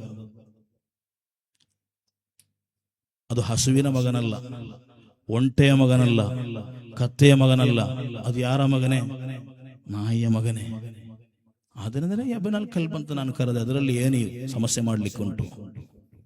ಅಲ್ಲೂ ಕೂಡ ತಕಿಯುದ್ದೀನ್ ಸುಬುಕಿ ರದಿಯಲ್ಲಾಹು ಅನ್ಹು ಇಸ್ಲಾಮಿಕ್ ಕರ್ಮಶಾಸ್ತ್ರದಲ್ಲಿ ಅತಿ ದೊಡ್ಡ ವಿದ್ವಾಂಸ. ಅವರು ಹೇಳುವಂತಹ ಮಾತು, ಆ ರೀತಿ ಕರೆಯಬಹುದು, ಆದರೆ ಕರೆಯಲಿಕ್ಕೊಂದು ಕಂಡೀಷನ್ ಇದೆ. ವಲ್ ಜವಾಜು ಅಲ್ಲಾ ಯುಹಕ್ಕರ್, ಅದನ್ನು ಇನ್ಸಲ್ಟ್ ಮಾಡುವ ಉದ್ದೇಶದಲ್ಲಿ ನೀನು ಕರೆದಿದ್ದೀಯಾ, ಅದನ್ನು ನಾನು ಕರೆಯಬಾರದು ಅಂತ ಹೇಳಿದ್ದು. ಅದು ಸನ್ ಆಫ್ ಡಾಗ್ ಹೌದು, ಆದರೆ ನೀನು ಕರೆದದನ್ನು ಇನ್ಸಲ್ಟ್ ಮಾಡುವ ರೀತಿಯಲ್ಲಿ, ಆ ರೀತಿ ಕರೆಯಲಿಕ್ಕೆ ಒಂದು ನಾಯಿ ಮರಿಯನ್ನು ಕೂಡ ಇಸ್ಲಾಂ ಆಸ್ಪದ ಮಾಡಿಕೊಡುವುದಿಲ್ಲ. ನಾವು ಯಾರನ್ನು ಕರೆಯುವುದು? ಮನುಷ್ಯನನ್ನೇ ಕರೀತೇವೆ ಆ ರೀತಿ ಅಲ್ವಾ? ಎಷ್ಟೊಂದು ದೊಡ್ಡ ಅಪರಾಧ, ಮಹಾ ಅಪರಾಧ, ಅಕ್ಷಮ್ಯ ಅಪರಾಧ.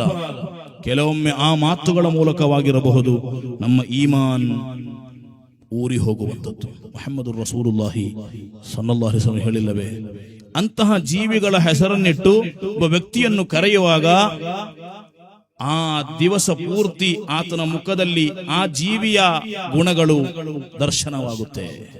ಅಲ್ಲಾಹನು ಕಾಪಾಡಲಿ. ಒಂದು ವೇಳೆ ಆ ರೀತಿ ಕರೆದ ದಿನದಲ್ಲೇ ನಮ್ಮ ಮರಣವಾಗುವುದಾದರೆ, ಮರಣಕ್ಕೆ ಮಕ್ಕಳೆಂಬ ವ್ಯತ್ಯಾಸವಿಲ್ಲ, ಮರಣಕ್ಕೆ ಮಗು ಎಂಬ ವ್ಯತ್ಯಾಸವಿಲ್ಲ, ಮರಣಕ್ಕೆ ಸಣ್ಣವರು, ದೊಡ್ಡವರು, ವಯಸ್ಕರು, ಯುವಕರು, ವೃದ್ಧಾಪ್ಯರು, ನೋ ಡಿಫರೆನ್ಸ್, ವ್ಯತ್ಯಾಸನೇ ಇಲ್ಲ. ಮಗುವನ್ನು ಕೊಂದು ಬಿಡುತ್ತೆ ಆ ಮರಣ. ವಯಸ್ಕರನ್ನು ಕೊಂದು ಬಿಡುತ್ತೆ, ವೃದ್ಧಾಪ್ಯರನ್ನು ಕೊಂದು ಬಿಡುತ್ತೆ. ಅಲ್ಲಾಹ ನಮ್ಮ ಮರಣವನ್ನು ಈಮಾನ್ನೊಂದಿಗಿರುವಂತಹ ಮರಣವನ್ನಾಗಿ ಮಾಡಲಿ. ಆಮೀನ್ ಯಾ ರಬ್ಬಲ್ ಆಲಮೀನ್.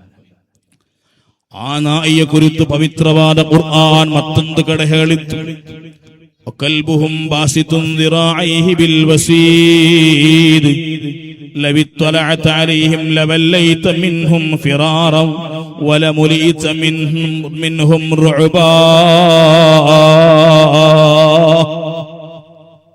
ಒಂದು ನಾಯಿಯ ಕಥೆಯನ್ನು ಕುರ್ಆನ್ ಹೇಳುತ್ತಾ ಇದೆ. ಆ ಕುರ್ಆನ್ ಹೇಳುವಂತಹ ಘಟನೆ ಇರುವಂತಹ ಸೂರತ್ತನ್ನು ಎಲ್ಲಾ ವಾರವೂ ಕೂಡ ನಾವು ಓದುತ್ತಿದ್ದೇವೆ. ಸೂರತುಲ್ ಕಹಫ್ ಆಗಿದೆ. ಆ ಸೂರತುಲ್ ಕಹಫ್ನ ಮಹತ್ವವೇನು? ಈ ನಾಯಿಯ ಚರಿತ್ರೆಯನ್ನು ಹೇಳುವಂತಹ ಸೂರತುಲ್ ಕಹಫ್ ಇದೆಯಲ್ಲವೇ, ಆ ಸೂರತುಲ್ ಕಹಫ್ ಒಬ್ಬಾತ ಶುಕ್ರವಾರ ದಿನ ಓದಿದರೆ, ಶುಕ್ರವಾರ ರಾತ್ರಿಯೋ ಹಗಲೋ ಆತ ಓದಿದರೆ, ಆತನ ಕಾಲ್ಪಾದದಿಂದ ಹಿಡಿದು ಆಕಾಶದವರೆಗೆ ಆತನಿಗೆ ಅಲ್ಲಾಹನು ಪ್ರಕಾಶವನ್ನುಂಟು ಮಾಡುತ್ತಾನೆ. ಮಾತ್ರವಲ್ಲ, ಬರುವ ಜುಮಾ ನಮಾಜಿನ ತನಕ ಆತನಿಗೆ ಪಾಪಗಳಿಂದ ಸುರಕ್ಷಿತವನ್ನು ಅಲ್ಲಾಹನು ನೀಡುತ್ತಾನೆ. ಮುಹಮ್ಮದುರ್ ರಸೂಲುಲ್ಲಾಹಿ ಸಲ್ಲಲ್ಲಾಹು ಅಲೈಹಿ ವಸಲ್ಲಂ. ಆ ಸೂರತುಲ್ ಕಹಫ್ನ ಮೊದಲ 10 ಆಯತ್ತುಗಳಿದೆಯಲ್ಲವೇ ಪ್ರೀತಿಯ ಮುಅ್ಮಿನೀಗಳೇ, ಅಸ್ಹಾಬುಲ್ ಕಹಫ್ ಎಂದ ಯುವಕರ, ಆ 7 ಯುವಕರ ಕಥೆಯನ್ನು ಹೇಳುವಂತಹ, ಆ ರೋಮಾಂಚನಕಾರಿ ಚರಿತ್ರೆಯನ್ನು ಹೇಳುವಂತಹ ಅಧ್ಯಾಯವಿದೆಯಲ್ಲವೇ, ಅದರ ಮೊದಲ 10 ಆಯತ್ತುಗಳು ಒಬ್ಬಾತ ದಿನನಿತ್ಯ ಓದಿದರೆ ಆತನಿಗೆ ದಜ್ಜಾಲ್ನ ಫಿತ್ನ ಅನುಭವಿಸಲು ಸಾಧ್ಯವಲ್ಲ. ದಜ್ಜಾಲ್ ಅಂದ್ರೆ ನಮ್ಮ ಕಾಲದಲ್ಲಿ ದಜ್ಜಾಲ್ ಬರ್ತಾನ? ಕಳೆದ ಕಾಲದಲ್ಲಿ ಬಂದನ? ಇಲ್ಲ, ಇನ್ನು ಬರ್ಬೇಕಷ್ಟೇ. ಅಲ್ಲಿ ದಜ್ಜಾಲ್ ಎಂಬುದರ ಅರ್ಥ ಮಹಾತ್ಮರುಗಳು ಹೇಳಿಕೊಡುತ್ತಾ ಇದ್ದಾರೆ. ದಜ್ಜಾಲಿಗೆ ಕೆಲವೊಂದು ಗುಣಗಳಿದೆ. ಏನು? ಒಂದು ಊರನ್ನು ಸಂಪೂರ್ಣವಾಗಿ 2 ವಿಭಾಗವನ್ನಾಗಿ ಮಾಡುವಂಥದ್ದು, ಸರಿಯಾಗಿರುವಂತಹ ಕುಟುಂಬವನ್ನು ವಿಚಿತ್ರವನ್ನಾಗಿ ಮಾಡುವಂಥದ್ದು, ಪರಸ್ಪರ ಹೊಂದಾಣಿಕೆಯಲ್ಲಿ ಐಕ್ಯತೆಯಲ್ಲಿ ಹೋಗುತ್ತಿದ್ದಂತಹ ನಾಡನ್ನು ಬೇರ್ಪಡಿಸುವಂಥದ್ದು, ಸಾಮರಸ್ಯ ಇರುವಂತಹ ನಾಡಿನಲ್ಲಿ ಪರಸ್ಪರ ಕೋಮಿನ ಕಂದಕವನ್ನು ತೋಡುವಂಥದ್ದು. ಇದಾಗಿದೆ ದಜ್ಜಾಲ್ನ ಕೆಲಸ. ಆ ಕೆಲಸ ಮಾಡುವವರು ಈಗಲೂ ಕೂಡ ನಮ್ಮ ಊರಿನಲ್ಲಿದ್ದಾರೆ. ನಮೀಮತ್ತಿನ ಕೆಲಸ ಮಾಡುವವರು, ಪರದೂಷಣೆ ಮಾಡುವವರು, ಪರಸ್ಪರ ಕುಟುಂಬಗಳನ್ನು ಛಿದ್ರ ಮಾಡುವವರು, ಪರಸ್ಪರ ನಾಡುಗಳನ್ನು ಸಂಪೂರ್ಣವಾಗಿ ಬೇರ್ಪಾಡು ಮಾಡುವವರು ಈಗಲೂ ಕೂಡ ಇದ್ದಾರೆ. ಇವರ ಬಗ್ಗೆ ಪ್ರವಾದಿಯವರು ಹೇಳುವುದು ದಜ್ಜಾಲೂನ್, ಕದ್ದಾಬೂನ್, ಸತ್ಯ ಹೇಳದವರು, ಮಿಥ್ಯವನ್ನು ಮಾತ್ರ ಹೇಳುವವರು, ಸುಳ್ಳು ಹೇಳಿ ನಡೆದು ಇಡೀ ಊರೇ ಬೆಂಕಿ ಹಚ್ಚುವವರು. ಇವರ ಫಿತ್ನದಿಂದ, ಇವರ ಶರ್ರಿನಿಂದ, ಇವರ ದುರಂತದಿಂದ ಅಲ್ಲಾಹ ನಮಗೆ ಕಾವಲು ನೀಡುತ್ತಾನೆ. ಸೂರತುಲ್ ಕಹಫ್ನ ಮೊದಲ 10 ಆಯತ್ತುಗಳು ಓದಿದರೆ ದಿವಸವೂ ಕೂಡ ಅಲ್ಲಾಹ ತೌಫೀಕ್ ನೀಡಲಿ. ಒಂದೋ ಮೊದಲ 10 ಅಥವಾ ಕೊನೆಯ 10, ಯಾವುದು ಸುಲಭವಾಗುತ್ತೆ ಅದನ್ನು ದಿವಸವೂ ಕೂಡ ಓದಿದರೆ ಈ ಪುಣ್ಯ ನಮಗೆ ಪ್ರಾಪ್ತಿಯಾಗುತ್ತೆ. ಅಲ್ಲಾಹನ ತೌಫೀಕ್ ನೀಡಲಿ.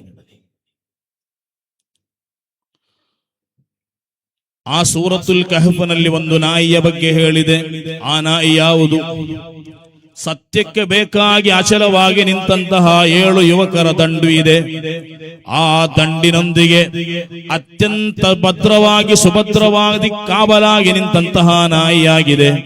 ಆ ನಾಯಿಯ ಬಗ್ಗೆ ಕುರ್ಆನ್ ಹೇಳಿದ್ದು ವಸಾಮಿನುಹುಂ ಕಲ್ಬುಹುಂ, ಅವರಲ್ಲಿ 8ನೆಯ ವ್ಯಕ್ತಿ ನಾಯಿಯಾಗಿದೆ.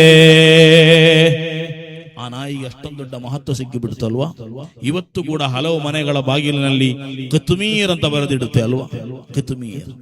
ಅಥವಾ ಮನೆಯ ಆ ಮುಂಬಾಗಿಲಿನ ಗೋಡೆಗಳಲ್ಲಿ ಕಿತ್ಮೀರ್ ಎಂದು ಬರೆದಿರುವಂತಹ ಒಂದು ಒಳ್ಳೆಯ ಬೋರ್ಡ್ ನಾವು ರೆಡಿ ಮಾಡಿರ್ತೇವೆ ಅಲ್ವಾ?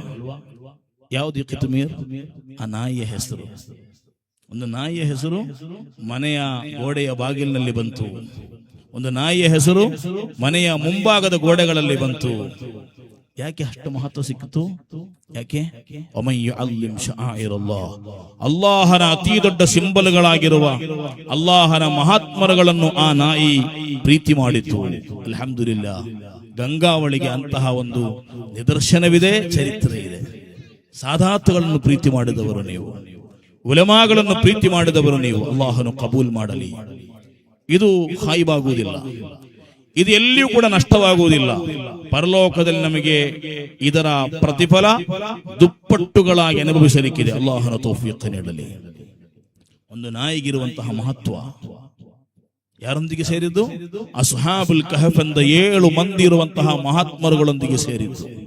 ಇವತ್ತು ಆ ನಾಯಿ ಬರಕತ್ತಿನ ನಾಯಿಯಾಗಿ ಮಾರ್ಪಟ್ಟಿತು. ನಾಳೆ ಸ್ವರ್ಗಕ್ಕೆ ಹೋಗುವಂತಹ ಪ್ರಾಣಿಗಳ ಪೈಕಿ ಈ ನಾಯಿ ಕೂಡ ಇದೆ. ಎಂತಹ ಭಾಗ್ಯ ನೋಡಿ, ಎಂತಹ ಭಾಗ್ಯ. ಅದೇ ವೇಳೆ ಮತ್ತೊಂದು ಚರಿತ್ರೆಯು ಕೂಡ ಕುರ್ಆನ್ ಹೇಳುತ್ತಿದೆ, ಮಸಲುಹು ಕಮಸಲಿಲ್ ಕಲ್ಬ್. ಒಬ್ಬ ಆತನ ಉದಾಹರಣೆಯನ್ನು ಹೇಳುವಾಗ ಆತನನ್ನು ಉಪಮೆ ಮಾಡುವಂಥದ್ದು ನಾಯಿಯೊಂದಿಗೆ. ಯಾರದು? ಬಲ್ಅಬ್ ಬಾಊರಾ. ಅಲ್ಲಾಹನ ಮಹತ್ವವಾದ ಅರ್ಶೆಂಬ ಲೋಕವನ್ನು ನೋಡಿ ಆತ ಕ್ಲಾಸುಗಳನ್ನು ತೆಗೆಯುತ್ತಿದ್ದ. ಆ ಕ್ಲಾಸುಗಳನ್ನು ತೆಗೆಯುತ್ತಿದ್ದ ವೇಳೆ ಅಲ್ಲಿ ಕೂತಿರುವಂತಹ ವಿದ್ಯಾರ್ಥಿಗಳು 300 ಇಂಕ್ ಬಾಟಲ್ಗಳನ್ನು ಬರೆದು ಮುಗಿಸುತ್ತಿದ್ದರು. ನನ್ನ ಪ್ರೀತಿಯ ಮುಅ್ಮಿನ್ಗಳೇ, ಎಷ್ಟು? 300 ಇಂಕ್ ಬಾಟಲ್ಗಳು. ಬಿಸ್ಮಿಲ್ಲಾಹ್. ಆತನ ಕ್ಲಾಸ್ ಮುಗಿಯಬೇಕಾದರೆ, ಒಂದು ಕ್ಲಾಸ್ ಮುಗಿಯಬೇಕಾದರೆ 300 ಇಂಕ್ ಬಾಟಲ್ಗಳು, ಶಾಯಿಯ ಬಾಟಲ್ಗಳು ಮುಗಿಯುತ್ತಿತ್ತು. ಆದರೆ ಆತ ಅತಿ ದೊಡ್ಡ ಮಹಾತ್ಮನಾಗಿದ್ದುಕೊಂಡು, ಒಬ್ಬ ವಿಜ್ಞಾನಿಯಾಗಿದ್ದುಕೊಂಡು, ವಿದ್ವಾಂಸನಾಗಿದ್ದುಕೊಂಡು ಆತ ಮಾಡಿದಂತಹ ಒಂದು ವರ್ತನೆ ಇದೆ. ಏನು ಗೊತ್ತೇ? ಆತನ ಕಾಲದಲ್ಲಿದ್ದ ಮೂಸಾ ನಬಿ ಅಲಿಹಿಸ್ಸಲಾಮರಿಗೆ ಎದುರಾಗಿ ಆತ ಅಲ್ಲಾಹನೊಂದಿಗೆ ಪ್ರಾರ್ಥನೆ ಮಾಡಿದ. ಮೂಸಾ ನಬಿ ಅಲಿಹಿಸ್ಸಲಾಂ ಎಂಬ ಅಲ್ಲಾಹನ ಪ್ರವಾದಿವರ್ಯರ ವಿರುದ್ಧವಾಗಿ ಆತ ಪ್ರಾರ್ಥನೆ ಮಾಡಿದ. ಈ ಪ್ರಾರ್ಥನೆ ಮಾಡಿದ ಕಾರಣ ದುಆಕ್ಕೆ ಉತ್ತರ ಸಿಗುತ್ತಿದ್ದಂತಹ ಈ ಮಹಾತ್ಮ, ಎಲ್ಲಾ ವಿಜ್ಞಾನಗಳನ್ನು ಗೊತ್ತಿದ್ದಂತಹ ಈ ಮಹಾತ್ಮ, ಆ ಮಹಾತ್ಮನ ಬಗ್ಗೆ ಕುರ್ಆನ್ ಹೇಳಿದ್ದು ಮಸಲುಹು ಕಮಸಲಿಲ್ ಕಲ್ಬ್. ಆತನ ಉದಾಹರಣೆ ನಾಯಿಯಂತಹ ಉದಾಹರಣೆಯಾಗಿದೆ. ನಾಯಿಗೊಂದು ಗುಣ ಇದೆ, ಏನು ಗೊತ್ತಾ? ಏನು? ಬಿಸ್ಮಿ ಹೇಳಿ ಕೊಯ್ದಂತಹ ಕೋಳಿಯನ್ನು ನೀವು ಬೀದಿಗೆ ಹಾಕಿದರೆ ಅದನ್ನು ತಿನ್ನುತ್ತೆ. ಹೋಗುತ್ತಿರುವ ಬಸ್ನಡಿಗೆ ಬಿದ್ದಂತಹ ಕೋಳಿಯನ್ನು ಕೂಡ ಯಾವ್ದು ತಿನ್ನುತ್ತೆ? ಈ ನಾಯಿ ತಿನ್ನುತ್ತೆ ಅಲ್ವಾ? ನಾಯಿಗೆ ಕುಯ್ದ ಕೋಳಿ ಆಗ್ಬೇಕಾ? ಮಸಾಲೆ ಹಾಕಿದ ಕೋಳಿ ಆಗ್ಬೇಕಾ? ಆ ಕಂಡೀಷನ್ ಏನೂ ಇಲ್ಲ, ಯಾವ ಕೋಳಿಯನ್ನು ಕೂಡ ತಿನ್ನುತ್ತೆ. ಸೊ ಈ ಬಲ್ಅಮ್ ಇಬ್ನ್ ಬಾಊರಾ ಅತಿ ದೊಡ್ಡ ವಿಜ್ಞಾನಿಯಾಗಿದ್ದ ಸರಿ, ವಿದ್ವಾಂಸನಾಗಿದ್ದ ಸರಿ, ಆದರೆ ಆತ ವಿವೇಕಿಯಾಗಿರಲಿಲ್ಲ. ಯಾವುದು ಸರಿ ಯಾವುದು ತಪ್ಪು ಎಂಬುದನ್ನು ಮನಗಾಣಲು ಆತನಿಗೆ ಸಾಧ್ಯವಾಗಿಲ್ಲ. ಮಹಾತ್ಮರೊಂದಿಗೆ ತೋರಿಸಬೇಕಾದ ಗೌರವ ಆತ ತೋರಿಸಿಲ್ಲ. ಆದ್ದರಿಂದ ಆತನನ್ನು ಕುರ್ಆನ್ ಉಪಮೆ ಮಾಡಿದ್ದು ನಾಯಿಯೊಂದಿಗೆ, ಮಸಲುಹು ಕಮಸಲಿಲ್ ಕಲ್ಬ್. ಗೌರವಿಸಬೇಕಾದಂತಹ ವಿಚಾರಗಳನ್ನು ಗೌರವಿಸಬೇಕು, ಉಲಮಾಗಳನ್ನು ಗೌರವಿಸಬೇಕು, ಸಾದಾತುಗಳನ್ನು ಗೌರವಿಸಬೇಕು. ಪ್ರತ್ಯೇಕವಾಗಿ ಅಲ್ಲಾಹನು ಪವಿತ್ರವಾದ ಕುರ್ಆನ್ ನಲ್ಲಿ ಹೇಳಿಲ್ಲವೇ, ಲಾ ಯಸ್ಖರ್ ಕೌಮುಂ ಮಿನ್ ಕೌಮ್. ಒಂದು ಸಮುದಾಯ ಮತ್ತೊಂದು ಸಮುದಾಯವನ್ನು ಹೀನಾಯವಾಗಿ ನೋಡಬಾರದು, ಮತ್ತೊಂದು ಸಮುದಾಯವನ್ನು ತೆಗಳಬಾರದು, ಮತ್ತೊಂದು ಸಮುದಾಯವನ್ನು ದೂಷಿಸಬಾರದು, ಮತ್ತೊಂದು ಸಮುದಾಯವನ್ನು ಕೀಳಾಗಿ ಹೇಳಬಾರದು, ನೋಡಬಾರದು. ಲಾ ಯಸ್ಖರ್ ಕೌಮುಂ ಮಿನ್ ಕೌಮ್. ಕುರ್ಆನ್ ನಿರ್ದೇಶನವಾಗಿದೆ. ಆದ್ದರಿಂದ ನನ್ನ ಪ್ರೀತಿಯ ಮುಅ್ಮಿನುಗಳೇ, ಪವಿತ್ರವಾದ ಇಸ್ಲಾಂ ನಮ್ಮೊಂದಿಗೆ ಇಡುವಂತಹ ಅತಿ ದೊಡ್ಡ ಆದರ್ಶ, ನಮ್ಮೊಂದಿಗೆ ಹೇಳುವಂತಹ ಅತಿ ದೊಡ್ಡ ಆಶಯವೇನು ಗೊತ್ತೇ? ಇತರರನ್ನು ಗೌರವಿಸುವಂತಹ ಆಶಯವಾಗಿದೆ. ಇತರರನ್ನು ಗೌರವಿಸುವಂತಹ ಮನಸ್ಥಿತಿ ಇದೆ ಅಲ್ಲವೇ ನನ್ನ ಪ್ರೀತಿಯ ಮುಅ್ಮಿನುಗಳೇ? ಅದು ಹೆಣ್ಣಾಗಲಿ ಗಂಡಾಗಲಿ, ಬಡವನಾಗಲಿ ಶ್ರೀಮಂತನಾಗಲಿ, ದರಿದ್ರನಾಗಲಿ ಉಚ್ಚನಾಗಲಿ ನೀಚನಾಗಲಿ, ಯಾವುದೇ ಧರ್ಮವಿದ್ದವನಾಗಲಿ ಧರ್ಮವಿಲ್ಲದವನಾಗಲಿ, ನನ್ನ ಧರ್ಮದವನಾಗಲಿ ಅಲ್ಲದವನಾಗಲಿ, ಎಲ್ಲರನ್ನು ಕೂಡ ಗೌರವದಿಂದ ಗೌರವದ ಕಣ್ಣಿನಿಂದ ನೋಡುವಂತಹ ಮನಸ್ಥಿತಿ ಇದೆ ಅಲ್ಲವೇ? ಫಇನ್ನಹಾ ಮಿನ್ ತಖ್ವಲ್ ಕುಲೂಬ್. ಅದು ಹೃದಯದಲ್ಲಿ ತಕ್ವ ಇದೆ, ಭಕ್ತಿ ಇದೆ ಎಂಬುದಕ್ಕೆ ನಿದರ್ಶನವಾಗಿದೆ. ಅಲ್ಲಾಹನ ಸೃಷ್ಟಿಗಳ ಪೈಕಿ ಅತಿ ದೊಡ್ಡ ಗೌರವವಿರುವಂತಹ ಸೃಷ್ಟಿಗಳು ಯಾರು ನನ್ನ ಪ್ರೀತಿಯ ಮುಅ್ಮಿನುಗಳೇ? ವಲಕದ್ ಕರ್ರಮ್ನಾ ಬನಿ ಆದಮ್. ಮನುಷ್ಯ ಸಂತತಿಗಳನ್ನು ನಾವು ಅತಿ ದೊಡ್ಡ ಗೌರವಗಳನ್ನು ಕೊಟ್ಟು ಕಳುಹಿಸಿದ್ದೇವೆ ಎಂದು ಹೇಳುವುದು ಯಾರು? ಅಲ್ಲಾಹನಾಗಿದ್ದಾನೆ. ಆದ್ದರಿಂದಲೇ ಮನುಷ್ಯರೆಡೆಯಲ್ಲಿ ಭೇದ ಭಾವಗಳಿಲ್ಲ, ಮನುಷ್ಯರೆಡೆಯಲ್ಲಿ ಪರಸ್ಪರ ಅಸೌಹಾರ್ದದ ವಾತಾವರಣಗಳಿಲ್ಲ, ಮನುಷ್ಯರೆಡೆಯಲ್ಲಿ ಸಾಮರಸ್ಯವನ್ನಿಲ್ಲದೆ ಮಾಡುವಂತಹ ವಾತಾವರಣಗಳಿಲ್ಲ. ವಲಕದ್ ಕರ್ರಮ್ನಾ ಬನಿ ಆದಮ್ ಅಂತ ಹೇಳಿದಾಗ ಅದರ ತಫ್ಸೀರ್ನಲ್ಲಿ ಮಹಾತ್ಮರುಗಳು ಹೇಳಿದರು, ಈ ಬನು ಆದಮ್ ಅಂದರೆ ಅದರಲ್ಲಿ ಗಂಡು, ಅದರಲ್ಲಿ ಹೆಣ್ಣು, ಅದರಲ್ಲಿ ಒಳ್ಳೆಯವ ಕೆಟ್ಟವ, ದರಿದ್ರ ಶ್ರೀಮಂತ, ದುರ್ಬಲ ಶಕ್ತಿವಂತ, ಪಾವಿತ್ರ್ಯವುಳ್ಳವನು ಇಲ್ಲದವನು, ಕೀಳು ಮಟ್ಟದವನು ಹಿರಿಯವನು ಕಿರಿಯವನು ಎಲ್ಲರೂ ಕೂಡ ಅದರಲ್ಲಿ ಒಳಗೊಂಡರು. ವಲಕದ್ ಕರ್ರಮ್ನಾ ಬನಿ ಆದಮ್, ಎಲ್ಲರನ್ನು ಕೂಡ ಗೌರವದಿಂದ ನೋಡಿಕೊಳ್ಳಬೇಕೆಂದು ಪವಿತ್ರವಾದ ಕುರ್ಆನ್ ಎಲ್ಲರನ್ನು ಕೂಡ ಗೌರವದಿಂದ ನೋಡಿಕೊಳ್ಳಬೇಕು. ಆದ್ದರಿಂದಲೇ ಮುಹಮ್ಮದುರ್ ರಸೂಲುಲ್ಲಾಹಿ ಸಲ್ಲಲ್ಲಾಹು ಅಲೈಹಿ ವಸಲ್ಲಂ ಹೇಳಿದರು, ಮಲ್ಲಂ ಯರ್ಹಮ್ ಸಗೀರನಾ ವಲಂ ಯುವಕ್ಕಿರ್ ಕಬೀರನಾ ಫಲೈಸ ಮಿನ್ನಾ.